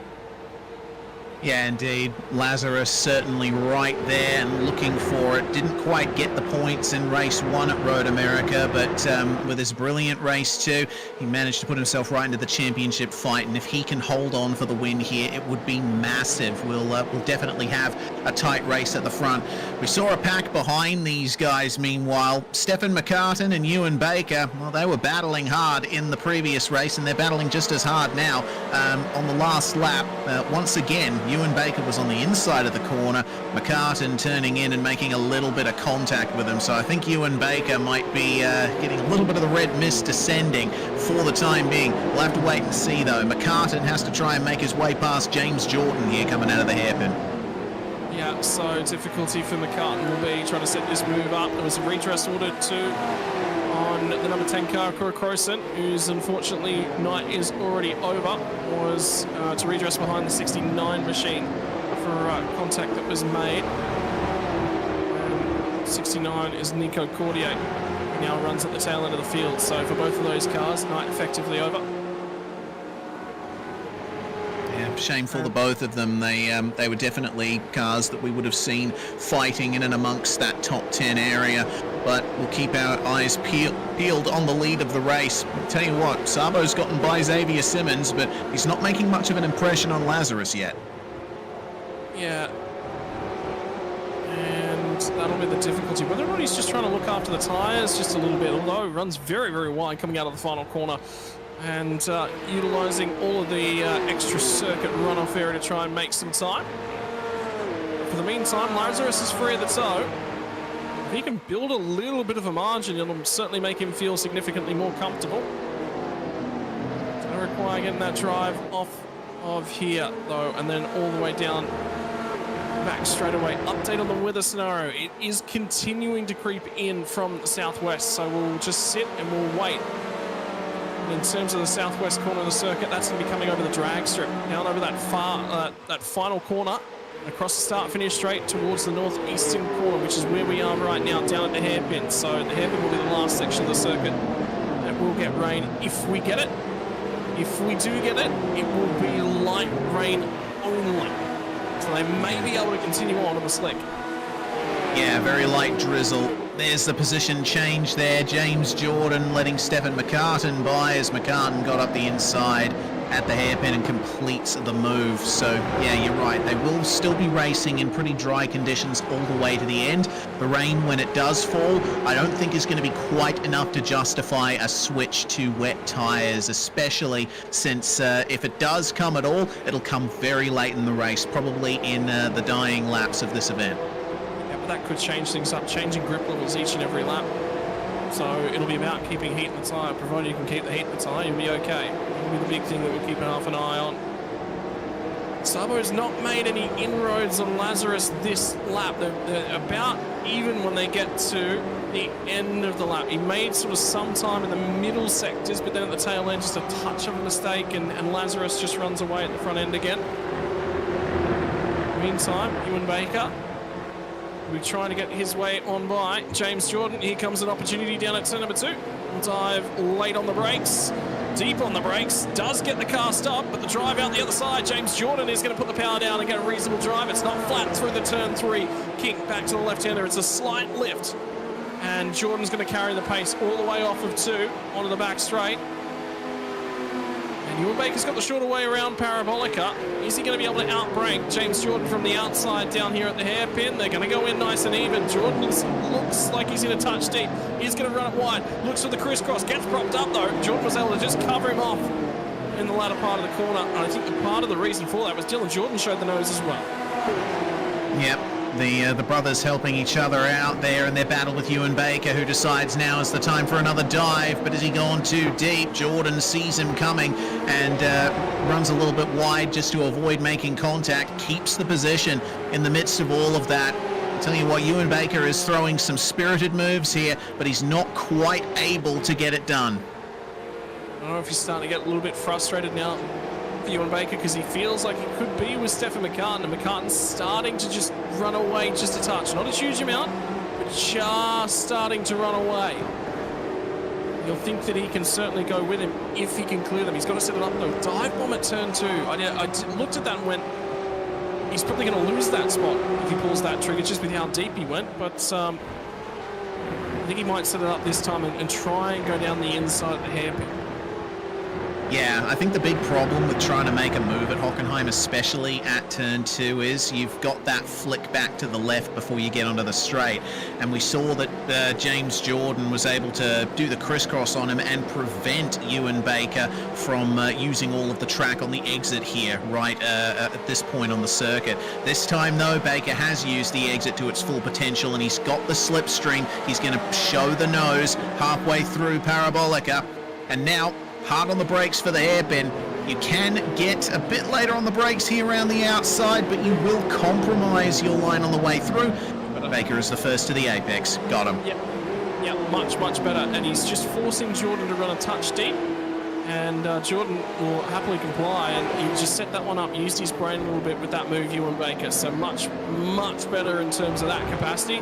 Now we have the opportunity to see if he can go to chase down McCartan. I think McCartan might make a little bit of a mistake in the first sector, because he's come back quite a lot now to Ewan Baker. So that one's still all to play for 5th place on the road. Connor Brody's doing a really good job up ahead. Got caught up in race number 1, wasn't really able to advance his position. Race number 2, though, presented with an opportunity. He's going with Xavier Simmons and going quite well. Yeah, good stuff from Connor Brody right now, and you can see that he's being very aggressive with those curbs as well. One more reminder here of our Speednation voucher and gaming mat giveaway. $50 store voucher up for grabs. All you got to do is upload a photo of your racing setup to Facebook or Instagram, like the Speednation Facebook page and tag Speednation in the photo. You've got until midnight the 30th of September to do that. So you want to have a run at $50 of in-store credit at Speednation plus a gaming mat, go for it. Head onto the socials, get it done. Brilliant stuff. Well, as we ride on board here with Connor Brody, back onto Parabolica here once again. See how much of a slipstream he may or may not get from Xavier Simmons. It's about a second back from the car in front that you start really feeling the benefits of that slipstream. It was a big talking point last round at Road America, wasn't it, Scott? Not as big of a talking point here, but it's still relevant. Very, very relevant, because it's the run down of the hairpin that really sets those moves up. So staying relevant is Colin Brodie, and I think that's the big key. He's just going to stay relevant and hope for a mistake from Xavier Simmons. Maybe not able to match him in terms of outright speed, but if you get a bit of a tow along and there's a mistake, take the opportunity. That'll be the big, big key. Sits fourth on the road. Could a podium for Colin Brodie be in the offering? 10 lap of the race already underway. We're rapidly approaching the halfway mark, and the weather continues to crawl in from the southwest. Gee, I don't know. You might be right. It might just be those last 2 laps of the race. We might see some rain. Might.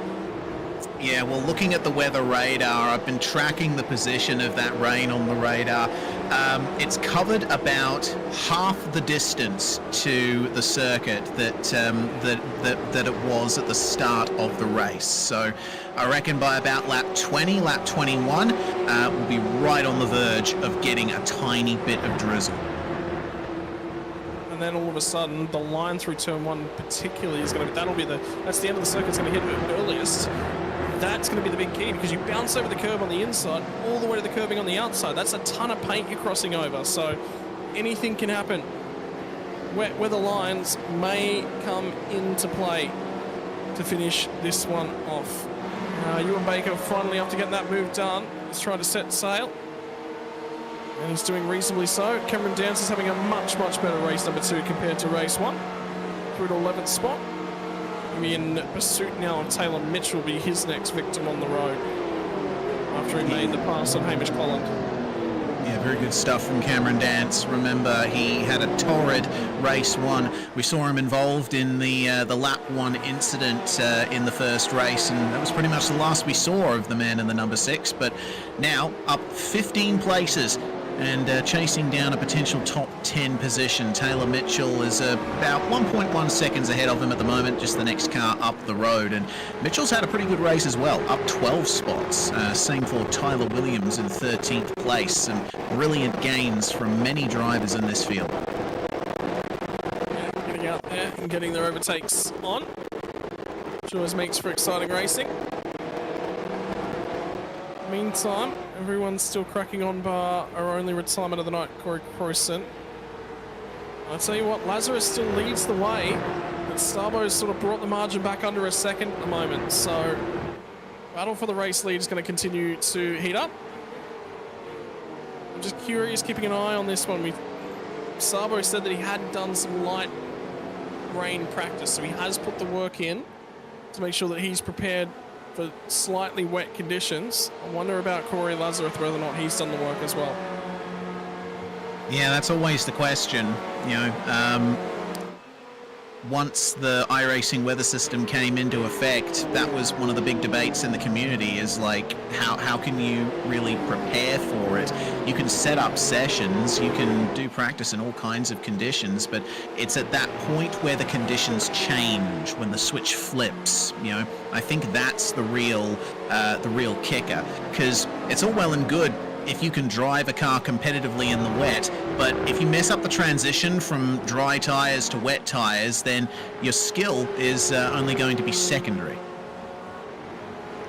Yeah, and it comes with the line. You just got to do as much preparation as you possibly can. And, you know, the biggest thing is, us as sim raters, we've had this luxury for years of not having to splash about in the puddles. Well, break out the brolly and break out your galoshes, because it's time to go a splish-splash and about, I think, at the tail end of this one. Yeah, certainly. And I think another big benefit of sim racing compared to real life racing is track time. That's the big benefit that sim racers often have over real world drivers. They just get more time to prepare. You can boot up a session offline and just do laps for as long as you like before a race event. Yeah, the conditions might be a little bit different, but you'll be a lot more familiar than a real life driver in the same circumstances, which has to wait for a test day. Sometimes you'll only get a few laps of running at a real life test session. And if you want to get some wet weather experience, you have to wait for the rain to come. everything has to align, doesn't it? Yeah, and that's the biggest thing. And for those of you sitting along at home and going, you know, I'm interested, I want to get into sim racing. Well, Speednation, going to be your Auckland-based supplier for all your sim racing bits and bobs. Speednation over on Facebook, speednation.co.nz. Get yourself involved if you want to go splish-splashing about with the wet tyres on. Got to start with Speednation. Sorry, my apologies, Speednation. Speednation is the name of our tonight's round sponsor. Get yourself started with Speednation. We all start at different points in our sim racing journey. Some of us come to sim racing world from real world experience, looking to tighten your racing up, improve your racing IQ. More time behind the wheel can't hurt. The biggest thing is it's cheap. I think that's the biggest win. You don't have to pay for tyres, you don't have to pay for race fuel. Get your Speednation products and get behind the wheel as soon as you possibly can, as often as you possibly can. That's the way to go. Best of all, if you crash the car, no repair bills. I think that was very important in my early racing career. Reese, how about you? yeah, indeed. Plenty of us have had that transition period where, you know, we're crashing all the time, and yeah, you know, you just press the reset button and you're right back racing. You don't get that luxury in real world racing. Well, it looks like the battle is starting to close up a bit between Connor Brody and Stefan McCartan here. McCartan is, well, he hasn't exactly left Ewan Baker behind, but the gap has not decreased all that much. It looks like Baker has managed to get free of James and Dylan Jordan, battling in 7th and 8th there, and we may very well have a four-way battle for the last spot on the podium here. Connor Brody not been able to get past Xavier Simmons, I think just biding his time for the moment. And McCartan right now starting to round them up. Let's see how much he gains on brakes into the hairpin. It is a bit misleading because as the cars slow down, there is a bit of an accordion effect, but I do think he is making up time. McCartan's last lap was a 140.89. Compare that to a 141.2 for Brody and a 41.1 for Simmons. He's definitely faster and looking to make a day of it. So starting to make some time in the big key as well is that Ewan Baker's managed to bring that margin down to right about that 1 second margin as well. So he can hang around in this area and get that little bit of a toe, and then they start fighting ahead. Well, he will be back into this one. Sabo's still not able to make the inroads either. He's got the margin down to about 3/4 of a second, just a touch under that, but he's not closing massively. And we're just past the halfway mark now on our feature race for tonight. And as the weather starts to creep in and the skies around the Hockenheim circuit begin to darken, what about our race prospects for a number of drivers? Do we know, for all of our viewers watching out there in social media land, if we've got any of the wet weather masters in the server as well? Who is going to be the driver that comes to the fore when the rain starts to fall? Yeah, that's exactly right. We haven't experienced wet weather in the NZ Esports Hyperfibre League just yet, so it will be interesting to see how the running order changes and by how much.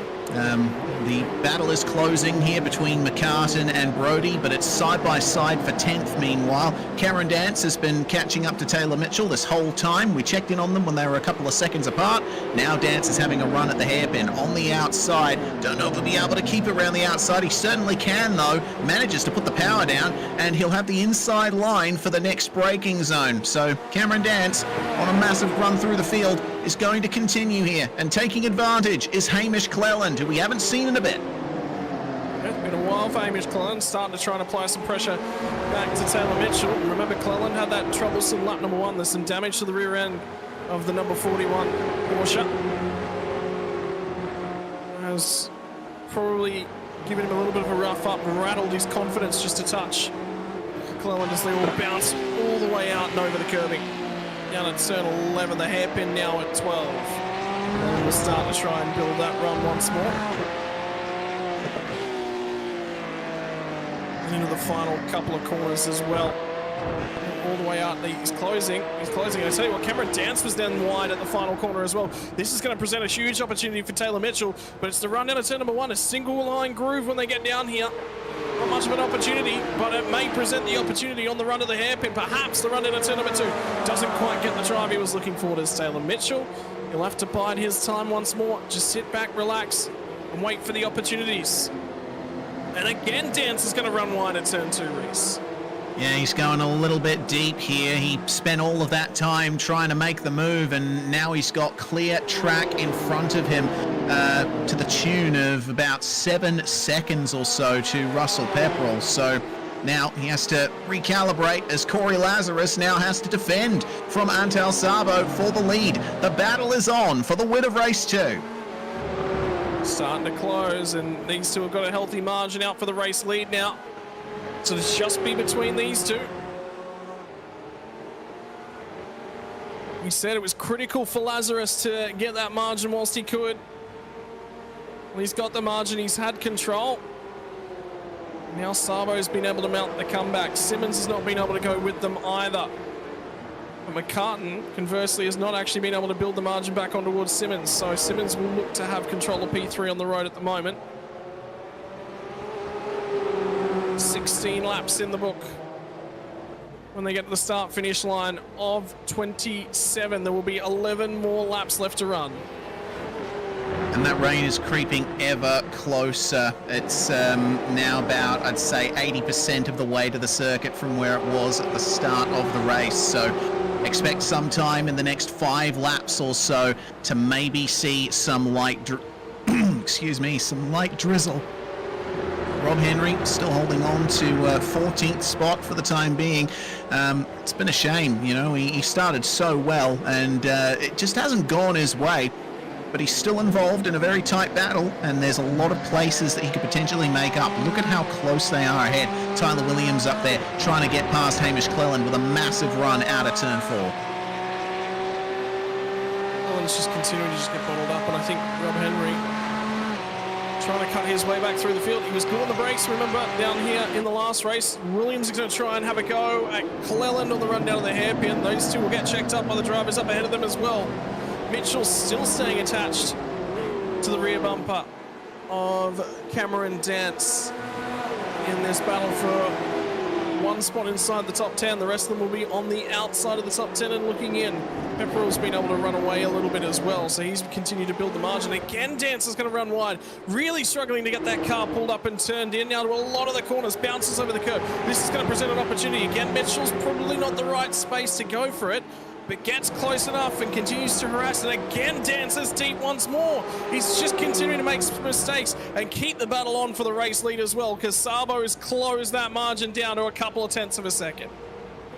Hugo Allen running the fastest lap so far, 1 minute 40.4 for him, but he's well out of the fight here, a lap down on the rest of the field. He would have loved to have been up here with these guys. I'm sure if Allen hadn't had his connection issues earlier, then we would have probably had a three-way battle between these three, much like we had at Road America last round. Now it's time for Lazarus to try and break the draft. He wants to deprive Antal Sabo of every opportunity he can for a move, but there's space to the inside and Sabo's gonna go for it side by side at the turn-in point. Oh, Lazarus turns in, but Sabo just went too deep. Bit of contact, but he's got the lead. Yeah, he's got the lead for now, and now it'll be on to Corey Lazarus to see if he can try and respond. He said from race number 1, I didn't get clear at the front, I made a mistake, and I gave myself a slowdown penalty. I couldn't go with those front two from race number 1, and that's what cost me this time. He's there and thereabouts. You get the feeling Sabo's just a touch quicker. Was there some damage, though, that's been caused by the contact with a big key? Yeah, that is the big question. It was a fair whack that Antal Sabo gave to the side of Corey Lazarus there, but these cars are very tough. Lots of teams are going to hit the wheels. They're usually all right. The question will be is how's the confidence from Lazarus? Is he still trying to feel that car out? Because if he is, he's not necessarily going to go for the biggest sound. That's not going to work. So might just be a little patient. feel the car out some more. The battle pack further down for 10th spot, still not going away, as is our battle pack for 3rd spot on the road. Simmons still controls the spot. McCartan's managed to make a touch of time, but it's only a touch. Ewan Baker's still trying to line up and have a go at Connor Brody. He's closer than he has been for a couple laps as Ewan Baker now. So this will present an opportunity, particularly if he can get a toe.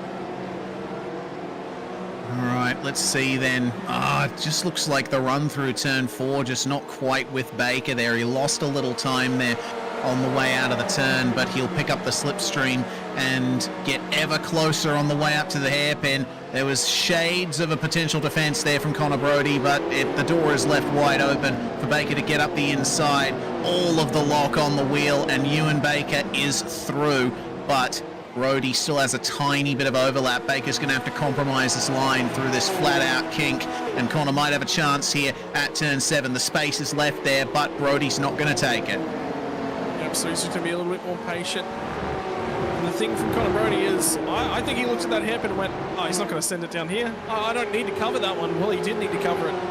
How good was Ewan Baker on the brakes? On lap number 19 on the run to the Spitzkare hairpin. Oh, Hamish Cleland has had a bit of an issue we're just hearing. He's lost like 3 spots, and he looks like he ran wide coming out of the Mercedes grandstand section. And so now he's all the way back to 15th. Yeah, indeed he is. He's trying to cover from Tyler Williams, so he did manage to get that job done on Williams. Since then, has lost a spot. And I tell you what, Cameron Dance has lost a spot to Taylor Mitchell as well. So Mitchell's going to manage to pick that one off of Dance. So a couple of swaps of position now in the field.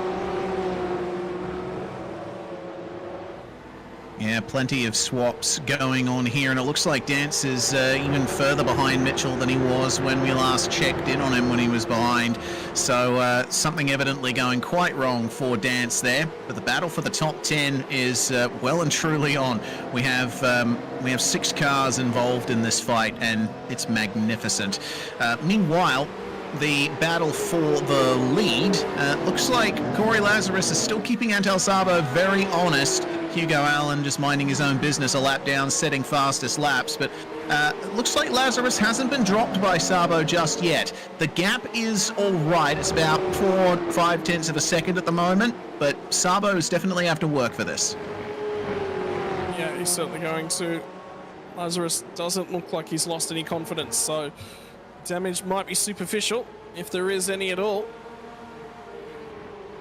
Continues to try and just maintain that proximity to Sabo. Same thing has happened in race number 1. Hugo Allen made a mistake. Sabo came on through on the final lap of the race and ended up with the race win. Sorry, second to last lap of the race. So for the meantime, Sabo's got the lead. Going to try and hang on to this one. Simmons now, this is the battle for 3rd place on the road. And Stefan McCartan is definitely a lot closer than he was the last time we checked in. Yeah, McCartan's last lap was about 1.5 tenths faster than Xavier Simmons, so he's keeping an eye on the slipstream. He's turning in at all the right places.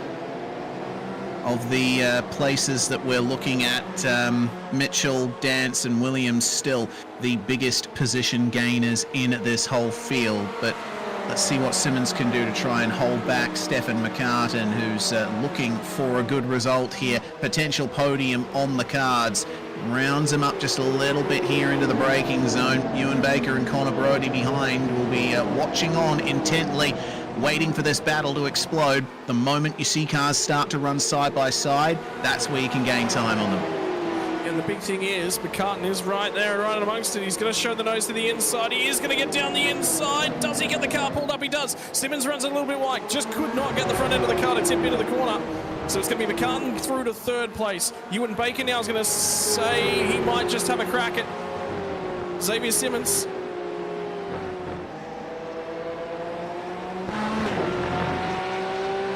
So these two going to keep going, stoushing quite stiffly here, Reese, and Baker will buy into it as well. Yeah, he certainly will. McCartan nailing the exit of the stadium corner there.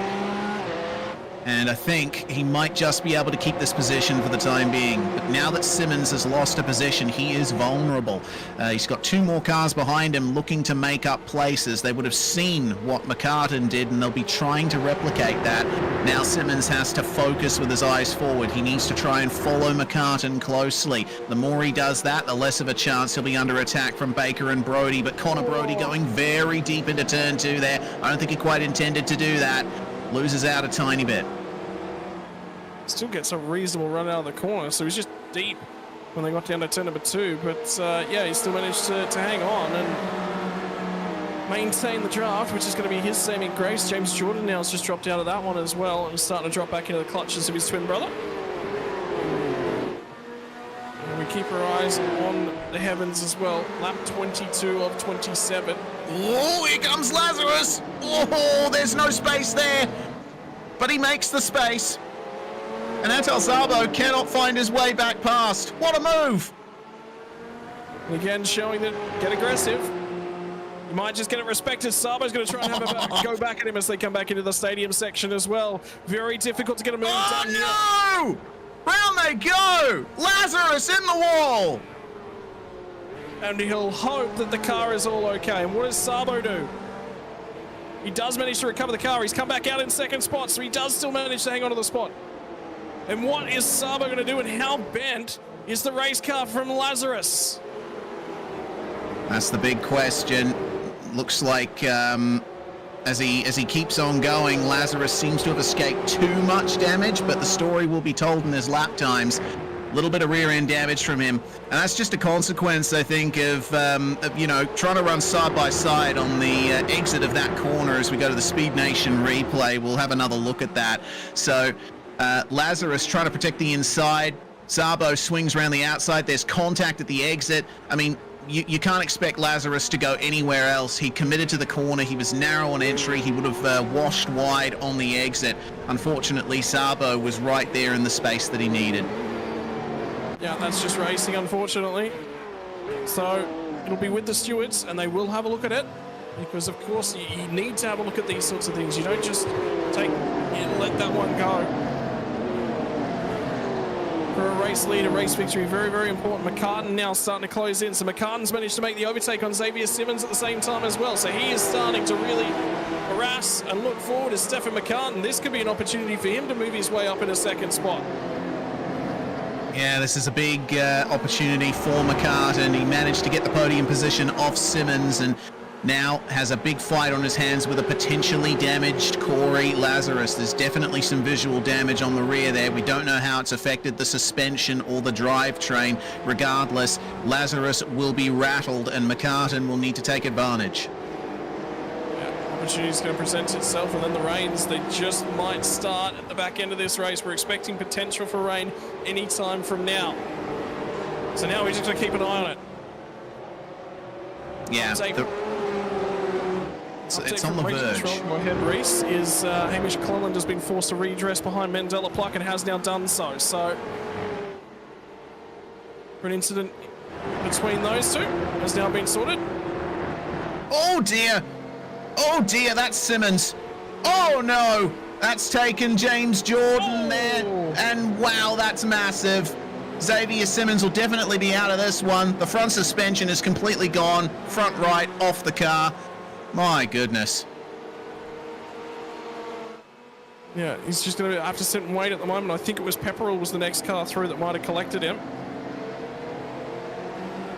Yeah, looks like, unfortunately, that was Simmons making a mistake all on his own. Just ran wide out of turn 1 over the curb and it unsettled the car. Ewan Baker's going to go through on Connor Brody and go and take that incident. And will not trigger a safety car either. Wow. You got to feel for Xavier Simmons. He was driving so well and ultimately just came down to that minor mistake. Once again, have another look at it. We only caught the tail end of it on the live pictures, but yeah, Scott, this is what happens when you run wide at turn 1. Great avoiding action by Baker, I have to say. Yep. And unfortunately, Jordan was just there at the wrong place at the wrong time. Xavier Simmons, he was on for such a strong result. And the difficulty with the curbing here is it's gutter curbing. There is a gutter, there is a drainage ditch effectively in the middle of the curb. There's a gap in it. So Yeah. I think that's what's happened is effectively there's a chunk of the tyre that just wasn't pressing into the surface, Reese. Yeah, looks like it, but have a look at the view out here from Corey Lazarus. What's that on the windscreen? The rain has arrived, but how much will that affect the grip on the circuit? It's only a light drizzle at the moment, and the track is still classified as dry according to the sim. So I don't think we're going to be seeing much of a pace drop-off from the drivers, but they will be aware that they might have to start driving a bit more carefully. Well, I mean, think about Sabo. How does he manage this? Because he is the guy that's out there making all the attempts to drive. He's got a margin of 5.5 seconds. He's got margin to work with. Does he just back the pace down, make sure that he just looks after it? He's got to be careful. I tell you what, these are low grip cars. They move around a fair way in the dry. So the wet weather, already I can hear him. He's lifting a lot more. He's having to manage the throttle. It's not treacherous, but it's just now becomes a touch more difficult, the wet weather conditions. Yeah, and you're seeing there's I thought for a second that was a little bit of spray off Corey Lazarus. Is it? Yeah. Yeah.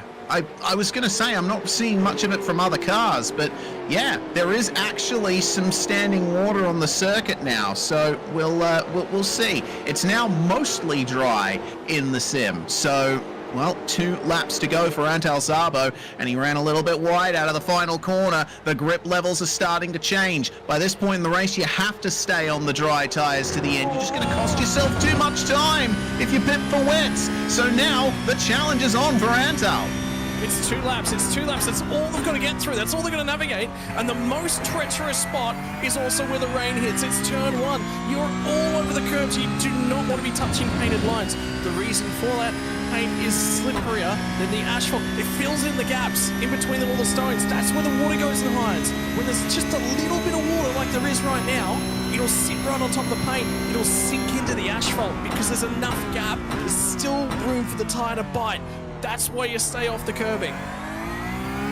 Yeah, exactly. So Antal will be able to mount the curbs a little better. And yeah, it's really coming down now, isn't it? The whole circuit is shrouded in that rain. And this is about the section where you start to see the spray coming off the tyres.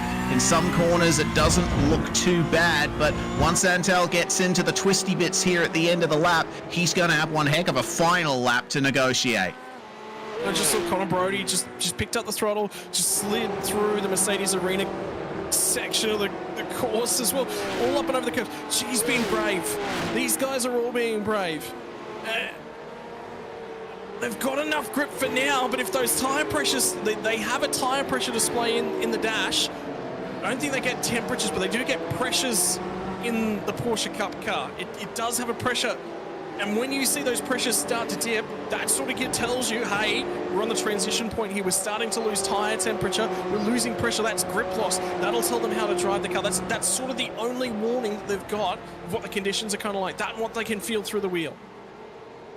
Well, the final lap has begun for Antal Szabo, and he's through the most treacherous part of the circuit now for rain, but still has to try and negotiate those final corners one more time. He's actually increased the lead over Corey Lazarus. It now sits at over 6 seconds. So I think all he has to do is bring it home from here. This is the greatest margin for victory that we've seen so far in this tournament. Question is, can McCartan get past Lazarus for second place? Looks like Lazarus did lose a bit of pace shortly after that contact, but he's gotten right back on it. Now he just needs to be very careful not to let McCartan into his clutches. Well, how hard do you push? It's the last lap of the race. You've got the margin that you've got on the screen. You know what you're looking at. You know the numbers that you're sort of tinkering with. How hard do you push? Because the conditions, they're getting worse. The rain continues to come down. Last time by for these guys, high 41s. And indeed for Lazarus was into the 42, so we've lost a second in terms of lap time. So it's definitely lower grip. Into the arena section for the final time. And Sabo's got the lead. But remember, we saw Vettel go off here a number of years ago whilst he had the race lead in Formula 1 behind the wheel of a Ferrari. How much he cursed himself. Lazarus just went deep. Lazarus just went really deep at the hairpin. Nearly went off the circuit. Oh, very close indeed, but it looks like he's just going to hold on to it as Antal Szabo is going to hold on for a double victory here today. What a magnificent drive from the 92. Lazarus will come home in second. No big moves in the top 5 there. They were just holding on to the end. Yep, that's how it plays out up there. You've got the positions, you don't want to take too much risk. They all drove through about the same pace. Final lap times into the 43, so they dumped another second on that final lap of the race 2 race as well. Jordan's going to get home in 8th spot, but I think there's some damage to the 24 car. Pepperell got home ahead of him. Cam Dancel got home in 9th, so I think he's picked up a spot as well. It would have been Simmons, sorry, that dropped off the circuit. And all the issues that Xavier Simmons had, but that just spiced things up at the tail end of the race and just added a little bit of drama that I'm sure your championship contenders would have preferred to be without. Yeah, indeed. Yeah, that top 10, quite a bit of space between a few cars, but that just goes to show how tough that race was. Szabo and Lazarus battling so hard over the lead, and it ultimately came to fisticuffs in the end. Tyler Williams come home in 11th place with Rob Henry in 12th. Bradley, Partridge and Sproul just behind. Only a couple of tenths between Partridge and Sproul there. And all the way back down to 20th, Hayden Kirk managing to grab himself a couple of positions there to finish in 21st place, with now the attrition level here from Hugo Allen and Xavier Simmons, as well as Corey Crowson, who was unable to make it even a few laps into the race. Well, that will conclude the racing portion of the night, Scott, and a very intriguing round here from the Hockenheim Ring. Yeah, challenging. A lot of overtaking happened across the course of the night. Racing quality was very, very good. Don't forget we're heading to Phillip Island next week as well. This will give a reasonable form guide as we head into Phillip Island, but at the same time, it's a different style of racing. You know, a lot more fast, a lot more flowing. And it's about setting up the draft, setting up the positions. You've got to be brave to get the spot down into turn number 1. And could you imagine if we had some rain at Phillip Island? That would just spice things up. The ability to just fall off the island. It's always the risk. You challenge yourself. You drive the thing to the limits. That's the only way you got to be if you want to be Hyperfibre fast race. Indeed, Hyperfibre Fast at the top of the standings for Antal Szabo. He'll retain that championship lead and goes out to 4 points over Lazarus, who, regardless of any issues between himself and Szabo on track, still had a brilliant round. McCartan will shift himself into 3rd spot in the standings with that fantastic podium in race 2. Hugo Allen unfortunately falling to 5th after losing connection midway through race 2 there, so he's got a lot of fighting to do at the remaining 2 rounds of the tournament. Yeah, he'll have to pick himself up and try and charge his way back through is sort of the only way that he can really do with that one. And you know, there's a few drivers that are sort of a little bit down the standings that you look at and you go, they should be a little bit higher. Xavier Simmons is another one of those drivers that you look at and go, gee, he was on for a good night in terms of points tonight. It just didn't go that way at the tail end, and he's only got himself to blame. Cleveland's been in and around. He ran strong feature race last week. Not so this week. He got tagged at turn 1 and just sort of was in recovery mode. Rob Henry led us away and led a number of laps here tonight as well.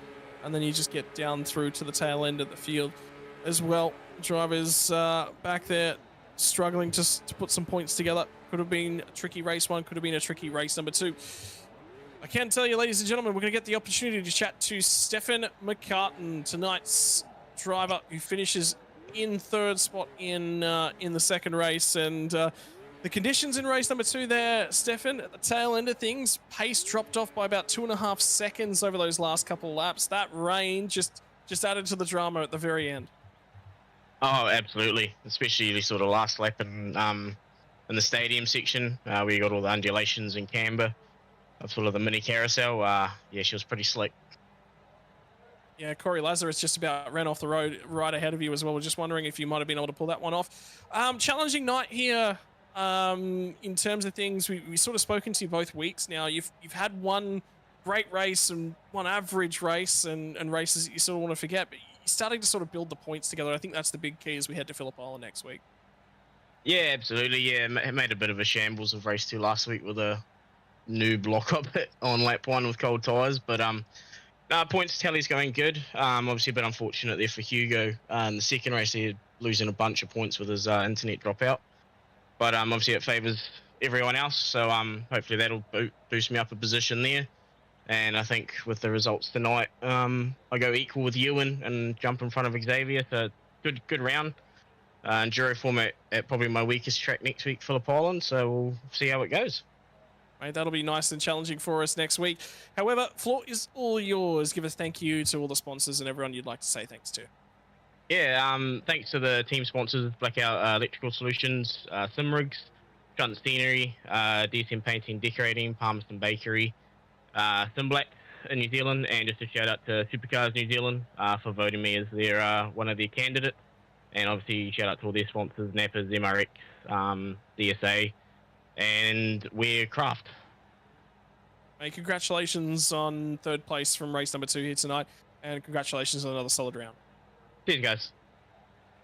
Reese is going to take one step further forward in terms of our podium standings. He'll be chatting to the driver who finished 2nd in race number 2, finished 3rd from race number 1. Yep, good results for you tonight, Corey, but ultimately didn't quite come easy. What was your view on that contact between yourself and Antal? Oh, a little bit difficult, I think. I was just on the natural racing line, full throttle. The car just naturally gets, from the apex to the outer track limits, and it looked like the contact was made on, the very, very, very far left quarter panel of my car behind my rear wheel.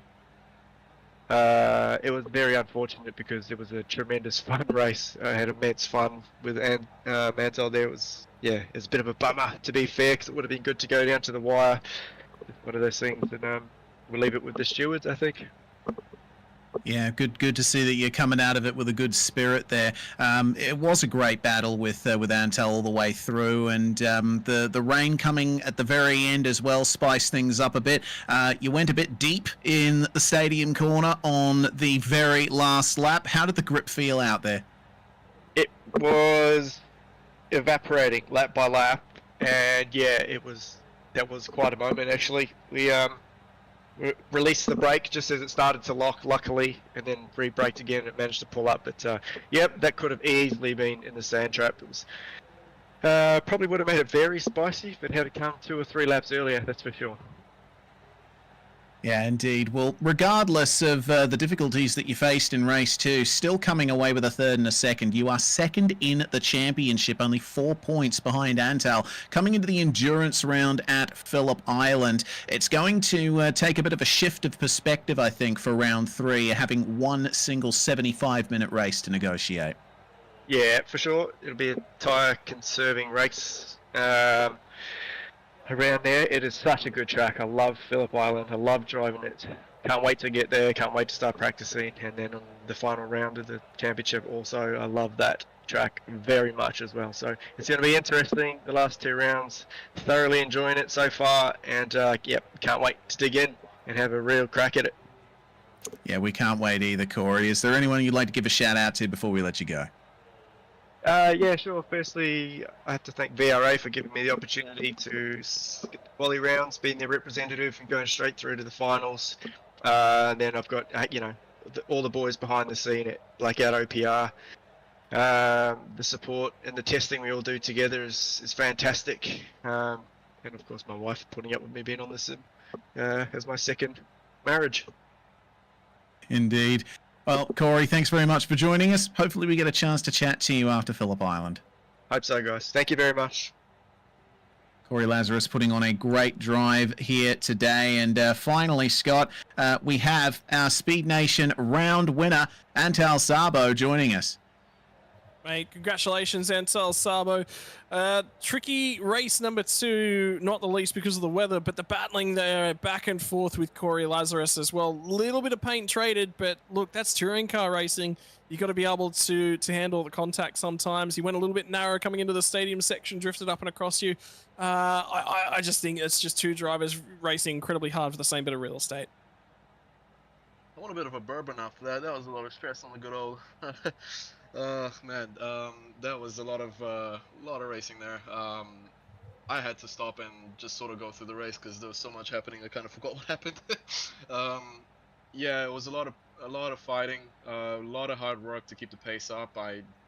For whatever reason, I don't know, I struggled so much with this car around this track with the understeer and oversteer. It looks like I was not able to hold on to my tires, my fronts or rears. I'd either get understeer or either get oversteer. Just probably poor management on my end. I was hoping for rain a little bit earlier because I feel like I got quite a bit of pace when the rain did kick in. I was able to pull a bit more of a gap, so it looked like it suited me a little bit. It's a bummer it didn't come too early, or a little bit earlier, but that's the way it is. Can't predict the weather. But it was nonetheless, it was still a lot of fun. I still have a lot of fun racing these guys. Everyone's super clean. We get a bit close, but hey, yeah, like you said, it's touring car racing. It's to be expected. Things happen, and hey, we move on. In terms of things, talk us through the conditions of those last couple laps, because we were noting that the pace sort of fell off on that final lap by about 2.5 seconds. It's all of a sudden the grip was just looking like it was going away. I think if we'd have had to do one more lap, we would have been on the crossover point to sort of where the tires would have started to really go. It would have been just like driving on ice, the grip going away from you. How do you manage that in this car? Didn't have to do it too aggressive in change of lines. It was actually not too bad. The main change that happened about 2 laps to go or 3 laps to go was at the stadium section, that carousel, where we had to run a bit of a wider line. It just started, you would turn in and basically it just run you wide.